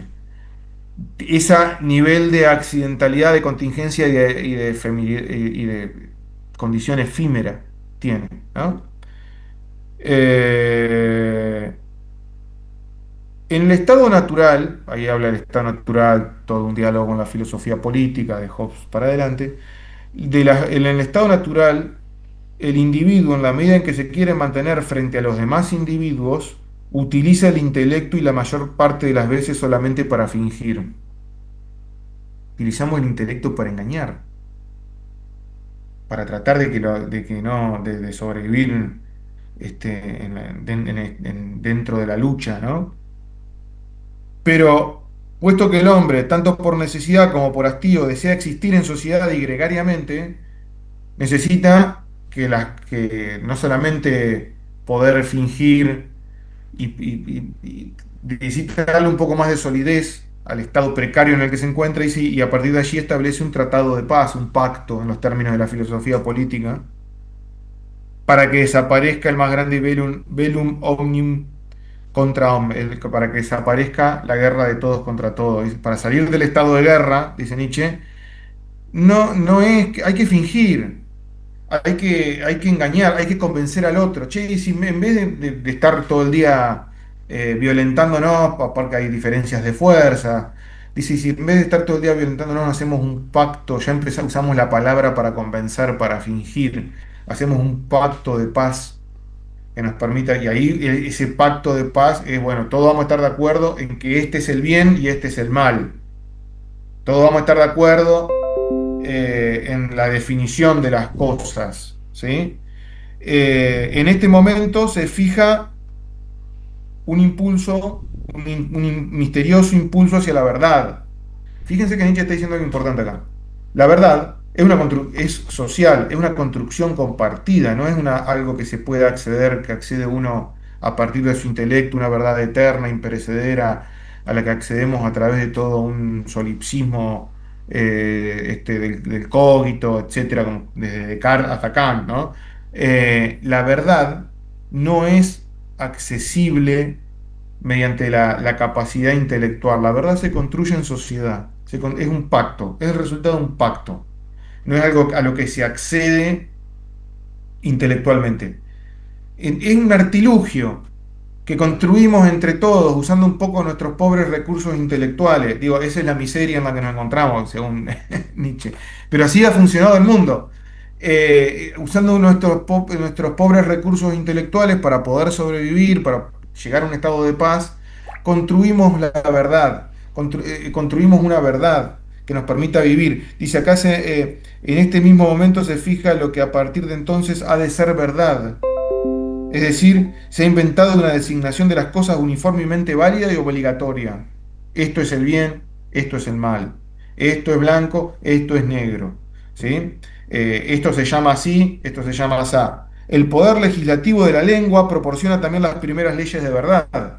En el pacto decían, bueno, a esto lo vamos a llamar serpiente, a esto lo vamos a llamar Dios, a esto vamos a llamarlo ser humano.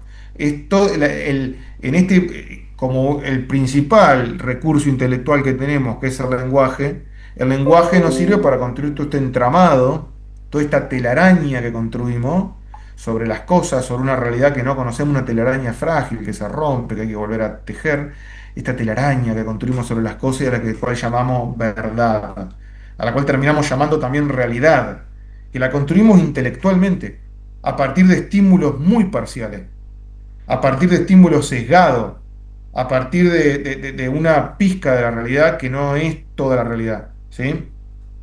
El, menti- eh, Aquí se origina del pacto, de la verdad como pacto, como consenso, como designación uniformemente válida de las cosas, uniformemente válida y además obligatoria para todos. ¿Sí? Aquí se construye, dice, se origina por primera vez el contraste entre la verdad y la mentira. El contraste entre la verdad y la mentira tiene de por medio un pacto. No es tampoco algo que, por lo que llegue el intelecto a través de su propia habilidad o destreza o capacidad. El contraste entre la verdad y la mentira es un pacto de supervivencia, ¿sí? Es un acuerdo que hemos hecho para poder perdurar en el tiempo, perdurar con la menor cantidad de cambios posible, ¿no? El mentiroso utiliza las designaciones válidas, las palabras, para hacer aparecer lo irreal como real. Dice, por ejemplo, soy rico, cuando la designación correcta para su estado sería justamente pobre, ¿sí? Los hombres no huyen, y fíjense, esto es genial, esto es Nietzsche, ¿ven? Dice, los hombres no huyen tanto de ser engañados como de ser perjudicados mediante el engaño. Lo que te molesta no es que te mientan, lo que te molesta es que te perjudiquen a través de la mentira. En este estadio tampoco detestan en rigor el embuste, sino las consecuencias perniciosas, hostiles de cierta clase de embustes. No nos molesta tanto la mentira, nos molesta que nos perjudiquen a través de la mentira, o que nos hagan creer algo que no es así, que nos embusten, ¿sí? Entonces, ahí también Nietzsche empieza a abrirte un dilema, toda una cuestión sobre la moralidad. Nos gusta la verdad, huimos de la mentira por sí misma, queremos la verdad por sí misma, rechazamos la mentira por sí misma, o acaso no es todo, vamos hacia un lado y hacia el otro por una cuestión de efectos prácticos. Huimos de la mentira, rechazamos la mentira, la vemos como el mal por sus efectos prácticos, porque nos pueden joder, perdón la expresión, a través de la mentira. Nos molestan los efectos prácticos de la mentira, no la mentira en sí misma. ¿Sí?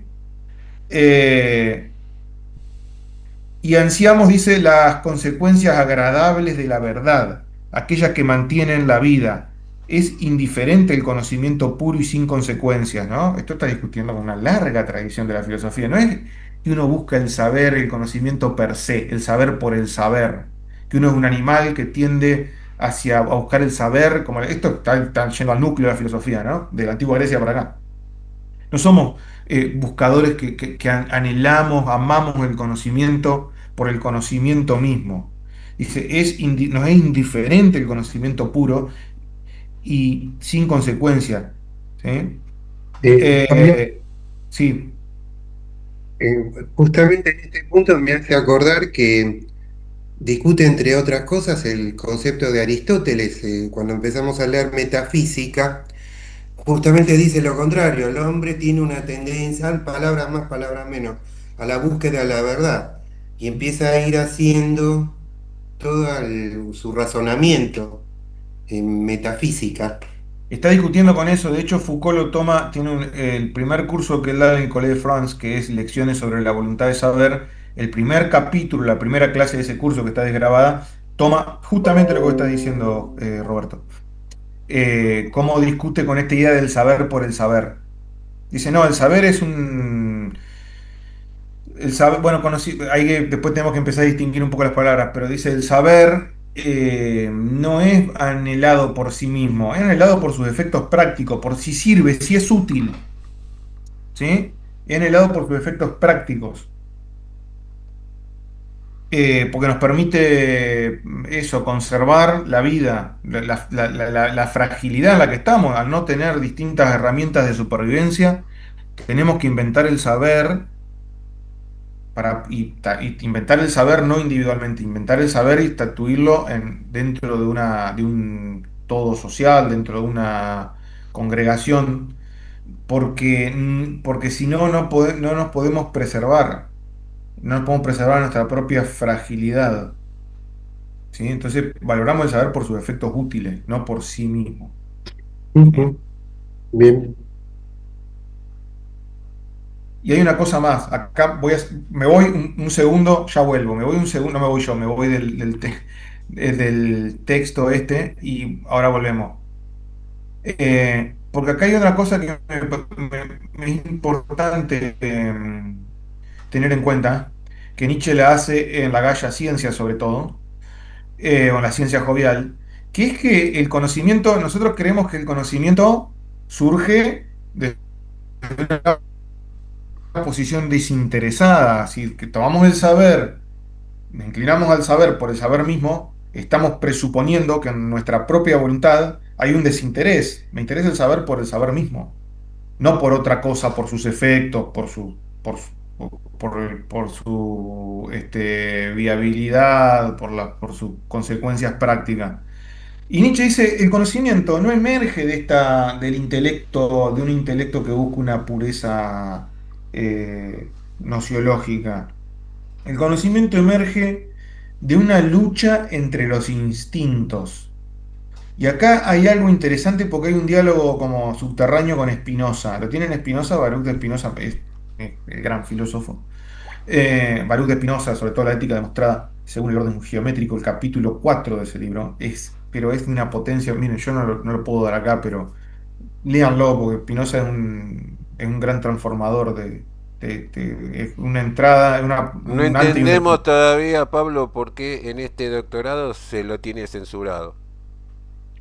Ah, bueno, yo no quise decir eso, pero bueno, no sé. Pero léanlo si pueden. Y No, después, bueno, habrá que yo hacer banco un lo que digo texto de porque Spinoza. en muchos seminarios se lo fuimos pidiendo a los que correspondían contemporáneamente para verlo y nunca hay tiempo. Pero bueno, comparto lo que vos decís, sí, es un tipo que realmente, no sé si es tan bisagra como Kant, pero sigue la línea de alguna manera de Nietzsche también en el sentido sobre algunas cuestiones relacionadas con una ética y un comportamiento que se despega del resto y que sufrieron las consecuencias por lo que decían, como le pasó también a Nietzsche, ¿no? Sí, totalmente. Y a Preguntale a Spinoza Spinoza, también. sí. Sí, sí, que lo quisieron matar y se tuvo que ir a Holanda. Bien, el filósofo Spinoza era un filósofo portugués que, bueno, por las Claro. cosas que decía le valieron También la censurado acá en el persecución. doctorado, como dice Joe, también lo censuraron a Spinoza porque nunca hay tiempo. Lo censura el Claro. tiempo, entonces. Eh, después habrá que armar un seminario sobre Spinoza. Pero detengámonos en esto. El conocimiento emerge, dice Nietzsche, de toda una lucha entre los instintos, más precisamente de la risa.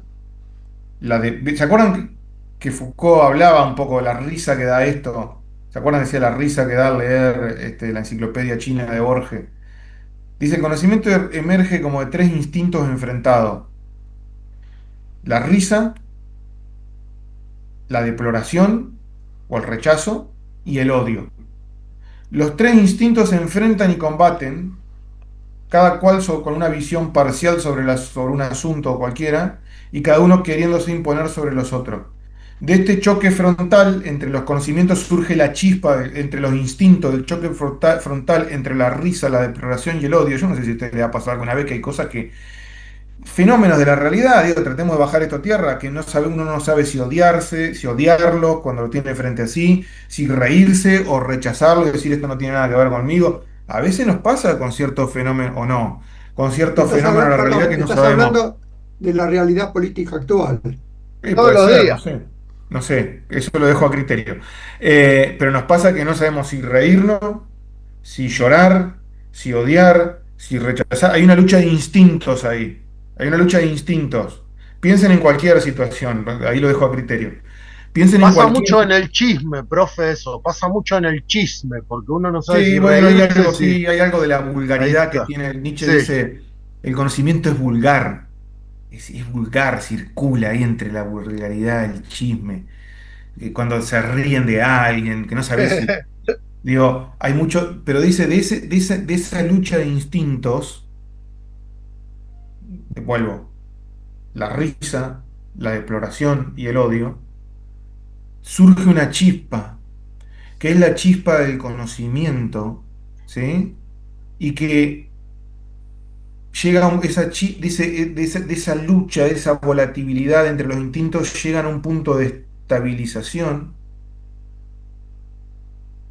y de pronto emerge algo a lo que llamamos conocimiento, que en verdad no es ni más ni menos que una parcialidad o un encarnizamiento de los instintos. Dice Nietzsche, dado que solo nosotros solo somos conscientes de las últimas escenas de reconciliación y ajustes finales de este largo proceso, asociamos entonces el intelligere, entender, con algo conciliador, justo, bueno, algo esencialmente contrapuesto a los instintos. Pero en realidad solo es un cierto comportamiento de los instintos entre sí. Esto es fatal, ¿no? Eh, el conocimiento es un equilibrio entre instintos contrapuestos. Es la resultante de un enfrentamiento entre los instintos. Es la resultante de un equilibrio precario entre instintos contrapuestos. La risa, la deploración y el odio. Lo que motoriza el conocimiento es eso, algo que uno odia, lo quiere conocer mejor, lo quiere, genera algo, algo de lo que uno le produce risa y odio, al mismo tiempo genera, motoriza algo. Y trata uno cuando surge esas situaciones que nos ponen, a ver, yo no quiero hacerlo tan esquemático y coloquial, pero vieron cuando surgen ciertas situaciones, ciertas realidades que nos generan incomodidad. Uno no sabe qué actitud tomar ante eso, si es una ridiculez, si es algo que hay que tomar en serio, si me da miedo, si al contrario me produce risa. Uno lo que hace para tratar de controlar toda esa incomodidad, todo ese enfrentamiento de instinto que se le generan, es avanzar hacia el conocimiento del fenómeno para tratar de apaciguar y llegar a un punto de estabilización, pero dice, no deja de tener relación con los instintos. Nosotros vemos el resultado final, no vemos que nuestros conocimientos son motorizados por los instintos. Por eso Nietzsche dice en verdad, en sobre verdad y mentira en sentido extramoral, dice, es lo que leíamos recién al principio. El conocimiento resultado del instinto y se usa para fingir, para poder llegar a un estado de equilibrio que no deja de ser como tal precario, Eduardo. Sí, perdón. En dos momentos de tu exposición, a mí me hizo acordar a Hegel. Uno, Ujú. cuando vos decís, no es el sujeto cognoscente, y yo pienso, bueno, si no es el sujeto cognoscente, será el espíritu de la época. Pero no sé si mi razonamiento está bien, por una parte. Y por otra parte, esto que de los opuestos sale una, no sé si superadora, pero sale una resultante. Tesis, antítesis, y eso no es Hegel. Sí, no. Lo digo Pregunto, ¿no? así, sin Sí, el signo de interrogación. Eso no es Hegel. Lo que produce, lo que habla Nietzsche, porque Nietzsche justamente no va a llegar a una instancia de superación, ni tampoco piensa que hay ¿cómo es? Un espíritu, así en el estilo de la fenomenología del espíritu, ¿no? Que avanza, que va desandando el camino del concepto, etcétera. Todo eso para Nietzsche es artilugio.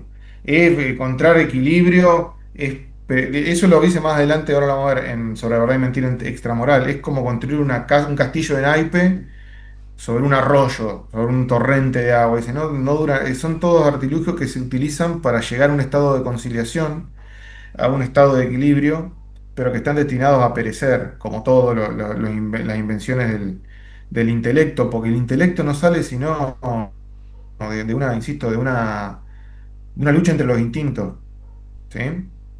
Por eso Lich no tiene yo tampoco me quiero meter mucho con Hegel, pero no tiene esas resoluciones que vamos a ver en Hegel. Te diría más, Nietzsche bastante anti-hegeliano en ese punto, ¿sí? Em, pero bueno, eso gracias. después ustedes pueden laburarlo, a ver qué encuentran, de dónde lo interpela, pero Nietzsche piensa más no es nihilista tampoco, porque a veces se lo confunde, ni relativista, pero Nietzsche piensa más en esta cuestión del conocimiento como una invención que funciona por determinado tiempo, perece y lo que viene a reemplazarlo es otro conocimiento que no deja de ser una ficción también. No hay un desarrollo, un devenir continuo del espíritu en un sentido teleológico. ¿Sí? Es como acá podemos relacionarlo con las epistemes de Foucault y los paradigmas de Kuhn. Es como en un momento se crea un paradigma, funciona, pero no deja de ser una ficción, un invento, un artilugio del intelecto.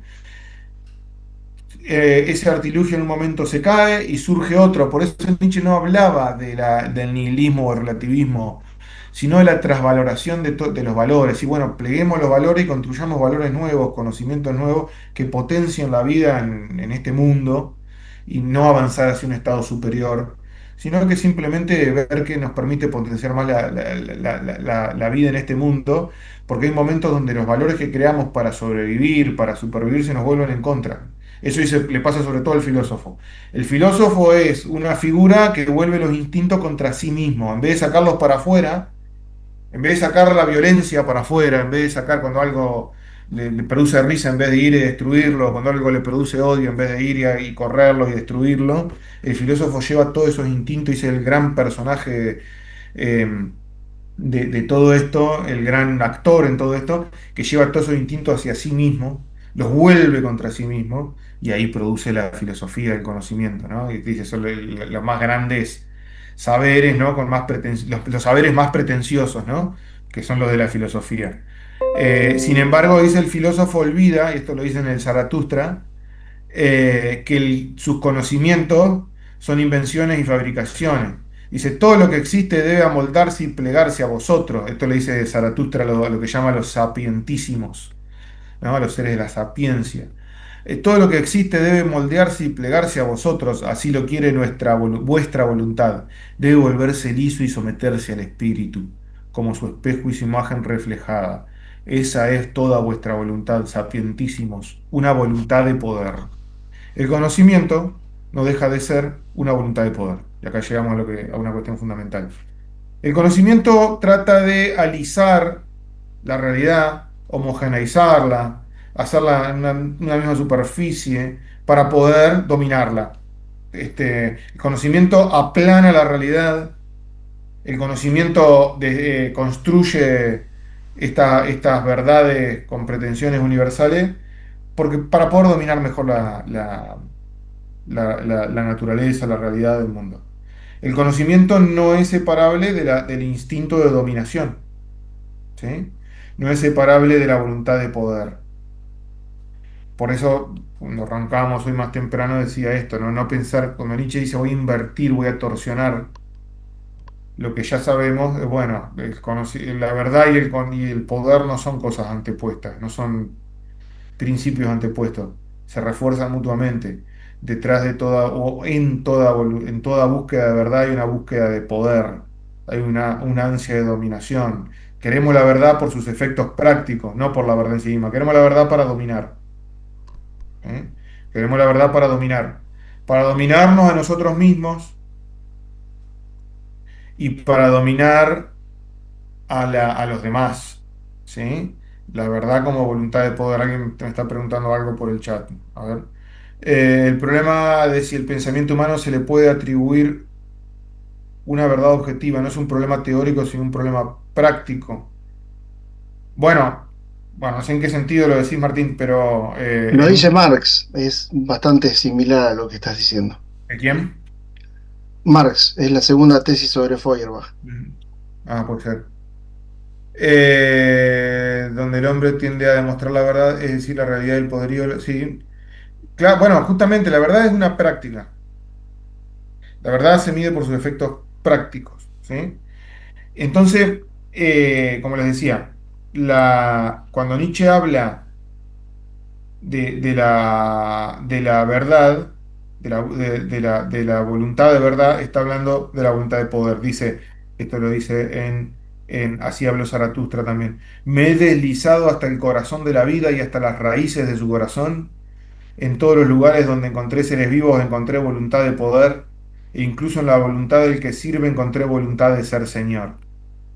Em, y ahora volvemos sobre verdad y mentira en sentido extramoral, a ver si se entiende de vuelta esto, ¿no? Esto que leíamos recién. Hay de la funesta curiosidad que pudiese mirar hacia afuera a través de una hendidura del cuarto de la conciencia y vislumbrase entonces que el hombre descansa sobre la crueldad, la codicia, la insaciabilidad, el asesinato, en la indiferencia de su ignorancia, porque sos cruel y no lo ves, sos cruel y no te importa, y por así decirlo, pendiente en sus sueños del lomo de un tigre, ¿sí? Eh, Todo esto es, bueno, justamente dice, si vos te deslizás al corazón de las cosas, al corazón de la vida, vas a ver cosas que no te gustan, vas a encontrar que detrás de todos nuestros valores más puros, dice, va a haber arbitrariedad. Foucault, perdón, decía, por ahí Martín te interesa, que Nietzsche, Freud y Marx eran los autores de la sospecha, los tipos que rompían el biombo de las representaciones y pasaban a sondear estos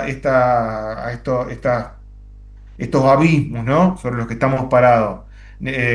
Marx cuando empieza a ver las relaciones de producción, la lucha de clase, etcétera, Nietzsche con toda su teoría sobre el conocimiento y Freud cuando va sobre el inconsciente, ¿sí? Y en estos autores que decían detrás de nuestras representaciones son artilugios, la moneda es fundamental en Marx, la representación que todos tomamos como una verdad, como un criterio de comportamiento. ¿Por qué queremos la moneda? Por sus efectos prácticos, no por en sí misma, que tomamos como una representación que circula y que esa representación, debajo de esa representación hay relaciones de explotación. ¿Sí? Nietzsche dice, bueno, detrás de nuestras representaciones, en este caso de nuestro conocimiento, hay relaciones de poder, hay voluntad de poder, hay sujetos que se buscan someterse entre sí y para eso dicen hablar en nombre de la verdad. Y Freud, bueno, todo lo que es, que ahí no me voy a meter, todo lo que es el inconsciente, ¿no? Ahora, bueno, hablando del inconsciente, vayamos a lo siguiente. Van a ver esto es muy importante, van a ver sobre verdad y sentido extramoral, que la verdad, la verdad como pacto, la verdad, vamos a decirlo así, la verdad se sostiene en un pacto, no es algo que está inscripto en nuestra naturaleza, no somos seres que propendamos naturalmente hacia la verdad. La verdad se sostiene sobre un pacto, pero también hay otro pilar, esto es muy interesante, el olvido. Uno para tomar ciertas cosas como verdaderas se tiene que olvidar. Hay muchas cosas. Uno se tiene que olvidar de la crueldad, se tiene que olvidar de la arbitrariedad, se tiene que olvidar de las diferencias, de las asperezas. La verdad cuando se presenta así lisa, como un conocimiento liso, homogéneo, sistemático, coherente, ese tipo de conocimiento eterno, imperecedero, universal, está sustentado sobre el olvido. Leo lo que sigue. Solamente mediante el olvido puede el hombre alguna vez llegar a imaginarse que está en posesión de una verdad. ¿Qué es una palabra? La reproducción de sonidos de un impulso nervioso. Pero inferir además que a partir del impulso nervioso la existencia de una causa fuera de nosotros pero inferir además a partir del impulso nervioso la existencia de una causa fuera de nosotros es ya el resultado de un falso e injustificado principio de razón, de un uso falso e injustificado del principio de razón. Dice lo que nosotros, las palabras, que la herramienta que usamos para construir verdades comunes, vienen de un impulso nervioso, vienen de un estímulo. Vos tocas algo o tocas un hielo y decís está frío, y creés que estás diciendo la verdad sobre eso. Uno supone que está diciendo la verdad. Hace toda una determinación que toma la parte por el todo, porque la propiedad del hielo no sabemos cuál es. Sabemos que está frío y decimos el hielo es frío. Y aparte, estoy simplificando por supuesto, digo, a partir de ese estímulo, la piedra es dura, no sé, a partir de ese estímulo definimos la realidad o la característica principal de un ser. Obviamente acá están dialogando mucho con la metafísica de Aristóteles y todo lo que decidió. Em, es digno de nota, solté un párrafo, que sea el intelecto quien así obre, el que sin embargo solo ha sido añadido precisamente como un recurso de los seres infelices, delicados y efímeros para conservarlos un minuto más en la existencia. Eh, esta cosa, ¿no? Nietzsche habla de la voluntad de poder, de la voluntad de conservación, pero también habla de la capacidad de olvido. El olvido es una capacidad que nos permite seguir adelante. Hablando de Borges, lean esto después de forma, con todo esto que estamos viendo acá, lean Funes el Memorioso, seguramente ya lo leyeron, Funes el Memorioso. Funes el Memorioso no puede olvidar. No sé si conocen la historia, es un paisano que tiene un golpe en la cabeza y no puede, todo lo que ve le queda grabado y no puede olvidar, para él la realidad es todo un flujo de cosas que va registrando continuamente, pero sin poder abstraerse, sin poder olvidar las diferencias, sin poder olvidar los matices, por lo cual no tiene capacidad de generalización. Dice, ve un perro de frente y ve el mismo perro de costado, pero como no puede abstraerse, no puede hacer fenomenología, no puede abstraerse, piensa que son dos perros distintos. Incluso cada momento es distinto y no tiene ningún lazo entre sí, digo, no tiene capacidad de olvido, porque para poder construir, para poder generalizar, para poder construir verdades con pretensiones de universalidad, necesitamos olvidar los matices, las contradicciones, las heterogeneidades, si no nos quedamos paralizados en un meollo de cosas que pasan sin poder abstraernos, sin poder dejar de lado ciertas propiedades de las cosas. Si uno presta atención a todo, no se puede mover. Hasta este punto, la verdad depende, o la verdad tiene que ver con la capacidad de supervivencia. Si uno se pone a ponerle una palabra distinta a todo lo que ve, a cada hoja que ve, supónganse, le ponemos una palabra distinta, un nombre distinto, ¿cómo hacemos para movernos, no sé, para poder seguir la vida adelante, si no pudiésemos olvidar nada, si no pudiésemos superar nada? Ya acá podemos ir también a los traumas, las cosas, las crueldades que hemos sufrido. Digo, nosotros estamos constituidos en base a una capacidad de olvido.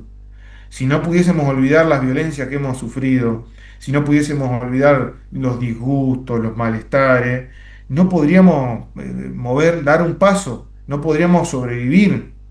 Hasta este punto, la verdad requiere de una fuertísima, porque nosotros vemos el olvido como un defecto, Nietzsche lo ve como una capacidad. Para Nietzsche el olvido es una capacidad, tiene que ver con la capacidad de supervivencia. Si uno se queda atrapado en un momento, si uno se queda atrapado en las cosas, si uno se queda atrapado en un estímulo, no puede seguir adelante, no puede sobrevivir. Entonces, se requiere la verdad requiere de la capacidad de olvido. ¿Sí? Vamos a la siguiente cuestión. Bueno, acá vamos a leer esto que un poco ya lo dije, pero para ubicarlo en el texto. ¿Cómo, no obstante, podríamos decir legítimamente, la piedra es dura, como si además captásemos la dureza de otra manera, y no solamente como una excitación completamente subjetiva? Dividimos las cosas en géneros, caracterizamos al árbol como masculino y a la planta como femenino. ¡Qué extrapolación tan arbitraria! ¿A qué altura volamos por encima del canon de la certeza? Volamos por la superficie para poder decir, bueno, hacer esas divisiones totalmente arbitrarias que tienen poca conexión con las cosas o nula. Hablamos de una serpiente, la designación cubre solamente el hecho de retorcerse. Podría, por tanto, atribuírsele también al gusano. Qué arbitrariedad en las delimitaciones, qué parcialidad en las preferencias. Unas veces una propiedad de una cosa, otras veces otra. Los diferentes lenguajes, comparados unos con otros, ponen en evidencia que con las palabras jamás se llega a la verdad ni una expresión adecuada, pues en caso contrario no habría tantos lenguajes. Lo que está diciendo Nietzsche acá, que el lenguaje también es una convención. Es una convención sobre lo que es verdad, sobre las cosas, sobre un régimen de designación de las cosas, ¿no? La cosa en sí, esto sería justamente la verdad pura, sin consecuencia, es totalmente no solo es inalcanzable, dice Nietzsche, la cosa en sí, conocer la cosa en sí, ¿no? No solamente es inalcanzable, también es indeseable. No queremos ver, de vuelta, si vamos al corazón de las cosas, si vamos al corazón de la realidad, vamos a encontrar con cosas que tal vez no nos sean muy agradables, con que uno es producto de nuestra misma individualidad, nuestras mismas verdades, son producto de todo lo contrario, de la mezquindad, del escarnio, de la arbitrariedad, del egoísmo. Se va a encontrar con todo lo opuesto, pues, y tal vez es indeseable, tal vez no queremos ver eso. Tal vez nuestro intelecto, por una cuestión también de autopreservarse, no quiera ver esas cosas, entonces olvida y sigue adelante. El lenguaje es una metáfora, ¿sí? Dice Nietzsche, queremos saber algo de las cosas mismas cuando hablamos de árboles, colores, nieve, flores y no poseemos, sin embargo, más que metáfora de las cosas que nos corresponden, que no corresponden en absoluto a las esencias primitivas. Bueno, y acá empieza ya después a hablar de la... Vieron que dice, primero está el estímulo nervioso que origina la palabra. Esto está frío, esto es duro, esto serpentea. Está el estímulo, un estímulo nervioso, que en algún punto llega hasta la formación de una palabra. Esa es como la primera base, ¿sí? Del castillo de naipes. Lo que sigue después de eso son los conceptos. Toda palabra, dice, se convierte de manera inmediata en concepto en tanto justamente ha de servir para para la descripción de una experiencia singular y completamente individualizada a la que debe su origen. Por ejemplo, como recuerdo, sino, sino que debe encajar al mismo tiempo con innumerables experiencias. El concepto incluye innumerables experiencias, de las cuales nos hemos olvidado sus matices, sus diferencias, sus heterogeneidades. Experiencias más o menos similares, jamás idénticas estrictamente hablando, en suma, de casos puramente diferentes. Todo concepto se forma por equiparación de cosas que no son iguales. El concepto de árbol, el concepto mismo de naturaleza, el concepto de ser humano, es equiparar y violentar cosas que no son iguales para que encajen dentro de una misma categoría. ¿Qué más? ¿Qué es entonces la verdad? Un hueste en movimiento de metáfora. Los conceptos son como capas y capas de metáforas que vamos construyendo. Metonimias, antropomorfismos, una suma de relaciones humanas que han sido realzadas, extrapoladas y adornadas poética y retóricamente, y que después de un prolongado uso un pueblo considera firme. La verdad se instala porque circula como una moneda, ¿no? Se instala porque circula, porque es aceptada, y el pueblo termina olvidando que eso fue inventado. El pueblo olvida que eso fue inventado y lo toma como una verdad eterna. El pueblo considera firme, canónico y vinculante. Las verdades son ilusiones de las cuales nos hemos olvidado que lo son. Metáforas que se han vuelto gastadas y sin fuerza sensible. Monedas que han perdido su troquelado y no son ahora ya consideradas como monedas, sino como metal. ¿Sí? Entonces, la verdad, fíjense, ¿no? Todo lo que, como en este punto Nietzsche es bastante erosivo, ¿no? Porque la verdad supone un consenso, que todos terminamos aceptando que esto se llama así, que esto está bien, que esto está mal, y nos terminamos olvidando, que esta es la segunda parte, nos terminamos olvidando que esto en algún momento fue consensuado, que esto en algún momento fue pactado, que esto en algún momento respondió a una lucha entre los instintos y se llegó a este equilibrio y a este punto de convivencia. El veraz dice lo único que está haciendo, y esto es lo tercero, cuando estamos hablando con pretensiones de verdad, estamos mintiendo de un modo consensuado. Es como mirar la moneda del otro lado, ¿no? Como las dos caras de la moneda. Decir la verdad es mentir de un modo consensuado. Ser veraz es decir, utilizar metáforas usuales. Por lo tanto, solamente hemos prestado atención, dicho en términos morales, al compromiso de mentir de acuerdo con una convención. Mentir borreguilmente, de acuerdo con un estilo vinculante para todos. El hombre se olvida de esta situación. Por lo tanto, miente de la manera señalada inconscientemente y en virtud de hábitos seculares. Precisamente en virtud de esta inconsciencia, en virtud de este olvido, adquiere el sentimiento de verdad. La verdad es, no hemos olvidado que está pactada, que es un consenso, que es producto de un consenso, y no hemos olvidado este, eso, que es como un compromiso, un consenso en tanto decir, bueno, las cosas son así, pero que si lo damos vuelta es una mentira consensuada. La verdad es como una Eh, mentira consensuada. Pablo, Sí, no sé, esto me hace acordar un poco al concepto de inauténtico en Heidegger, la vida inauténtica. a ver, ¿Puede desarrolla un ser? poquito más. Claro, o sea que él, creo que fue en El Ser y el Tiempo, en una Sí. de sus obras, bueno, habla de la manera de desarrollo, digamos, de una vida que no vivimos una vida auténtica, sino inauténtica, escapándole, por ejemplo, el tema de la muerte. Mm. Sí. Esto de lo que dice Nietzsche, que está vinculado a que nosotros consensuamos una verdad que realmente no llega a ser tal, ¿no estamos entonces estableciendo una vida así inauténtica? O sea, que realmente Para no... Nietzsche a ver, sí, porque eso es más Heidegger y también hay toda una, Nietzsche, perdón, Heidegger tiene un libro voluminoso sobre Nietzsche y hay toda una lectura allí que se juega, pero yo, por lo menos Nietzsche, tal como no me quiero pelear con Heidegger, pero para mí en Nietzsche no hay autenticidad, es todo producto de un pacto. La autenticidad, puede haber una autenticidad de la conducta, en tanto práctica de sí, en tanto defender una verdad, pues esto ya, acá ya estamos yendo a otro lado, ¿no? Pero la autenticidad en cuanto a defender una convicción, un valor más allá de sus consecuencias, bueno, eso sí, pero una autenticidad en el sentido de un valor eterno, imperecedero, auténtico, igual a sí mismo, para Nietzsche también sigue estando en el orden de la invención, ¿no? Sigue estando en el orden de la invención. La autenticidad después pasa por la relación que uno establece con la verdad. Diríamos, ser auténtico, ser realmente auténtico, no es tomar, bueno, acá podríamos discutir muchísimo porque tiene innumerables entradas, pero vamos a decir lo siguiente.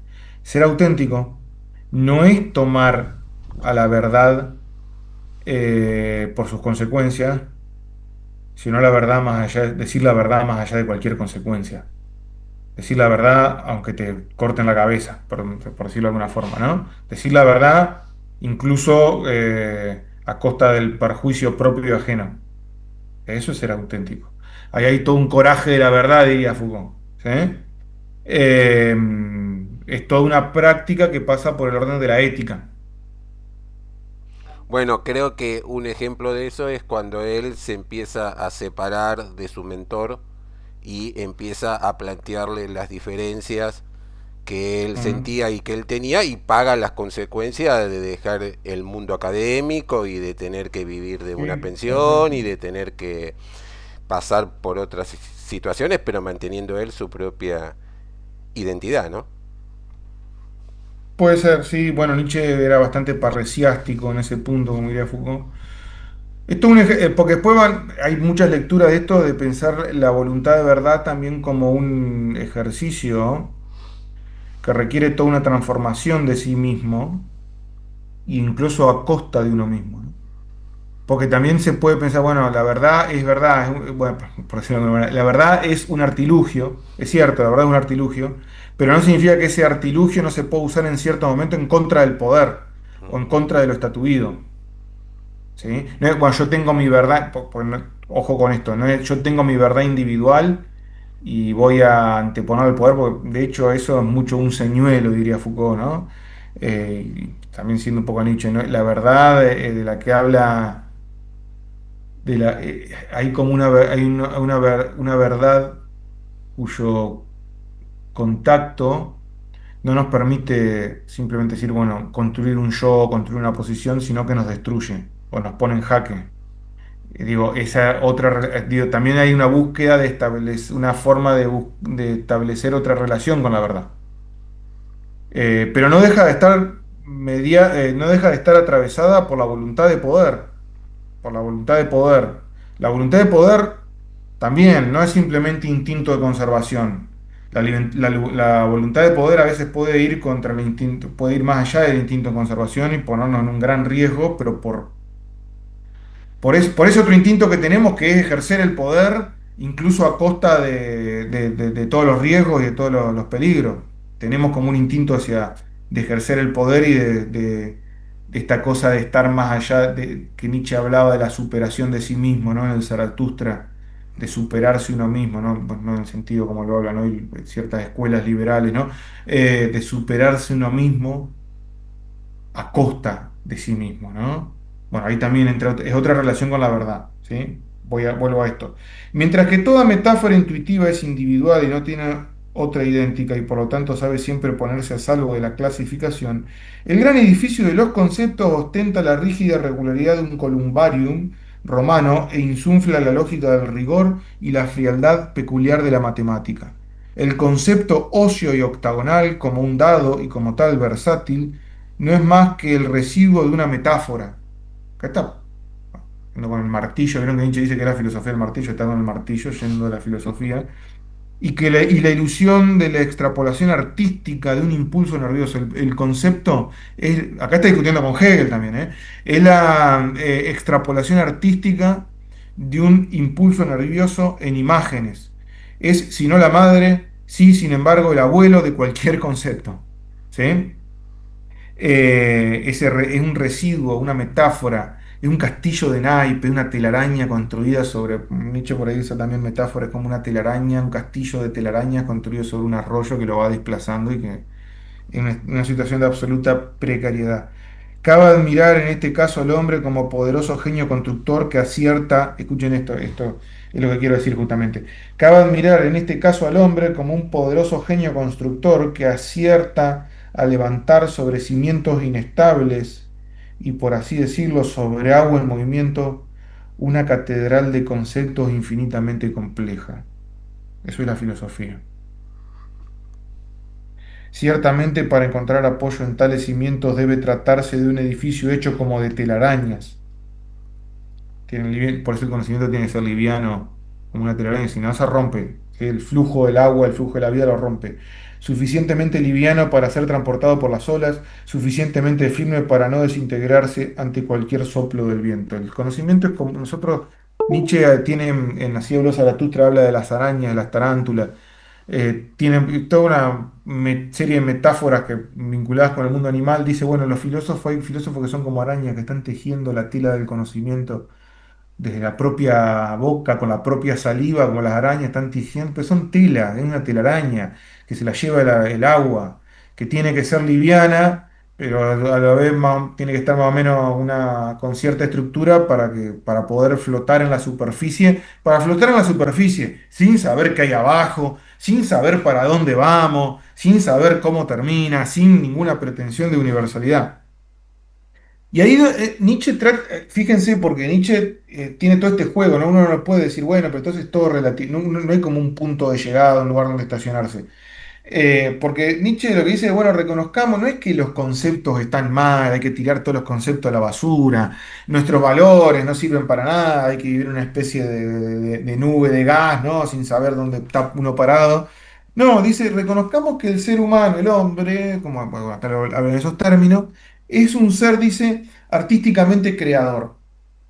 Nietzsche cuando habla, bueno, reconozcamos que el intelecto es una invención y que el intelecto sale este artefacto, esta chispa que es el conocimiento, dice, reconozcamos no como creadores. Hay un fuerte diálogo acá con la estética. Eh, Solamente el olvido de este mundo primitivo de metáforas, solamente mediante el endurecimiento y la petrificación de un fogoso torrente primordial compuesto por una masa de imágenes que surgen de la capacidad originaria de la fantasía humana, solo mediante la invencible creencia de que este sol, esta ventana, esta mesa son una verdad en sí. En resumen, gracias solamente al hecho de que el hombre se olvida de sí mismo como sujeto, y por cierto, como sujeto artísticamente creador, vive con cierta calma, aunque solo fuese por un instante, con cierta seguridad y consecuencia. Fuera de los muros de esa creencia que lo tiene prisionero, se terminaría en el acto de la conciencia de sí mismo. Bueno, esto tiene muchísimo más, a ver, hay algunas cuestiones más en las que me gustaría detenerme, pero después se lo dejo a ustedes. Bueno, acá la segunda parte, porque vieron que el texto está dividido en dos partes, ahí va a hablar sobre todo del tema del arte, que a Nietzsche le interesaba muchísimo. Dice, el intelecto, ese maestro del fingir, se encuentra libre y revelado de su esclavitud habitual tanto tiempo como puede engañar sin causar daño. Jamás es tan exuberante, tan rico, tan soberbio, tan ágil y tan audaz, poseído de placer creador, arroja las metáforas sin orden alguno y remueve los mojones de las abstracciones, de tal manera que, por ejemplo, designa el río como un camino en movimiento que lleva al hombre allí donde habitualmente va. La idea de pensar el conocimiento como producto de los instintos, la idea de pensar que del choque entre los instintos surge nuestros saberes y que esto nos lleva a olvidarnos, cuando aceptamos nuestros saberes como troqueles gastados, dice, monedas sin troquelado, nos lleva a olvidarnos que somos sujetos artísticamente creadores, que somos sujetos que no solamente inventamos, hacemos arte, hacemos obras estéticas, sino también inventamos metáforas para definir las cosas, inventamos palabras, inventamos conceptos de manera artística, fingiendo, convenciendo a los demás, metiendo a los demás en la misma ilusión, hace un actor, ¿no? Creando una escena que es ficticia, pero que tiene efectos reales, que tiene efectos prácticos. Digo, la verdad, entenderla, la verdad es verdad mientras funciona, mientras es útil, ¿sí? En este punto en el que está hablando Nietzsche, ¿sí? Bien, vamos a hacer, si es posible, porque nos faltan unas cositas para ver, hagamos un corte, por favor, de 10 minutos, de 15 mejor, hasta las y cuarto, son las 8 y 15 retomamos. Yo no corto, dejo prendido, apago la cámara.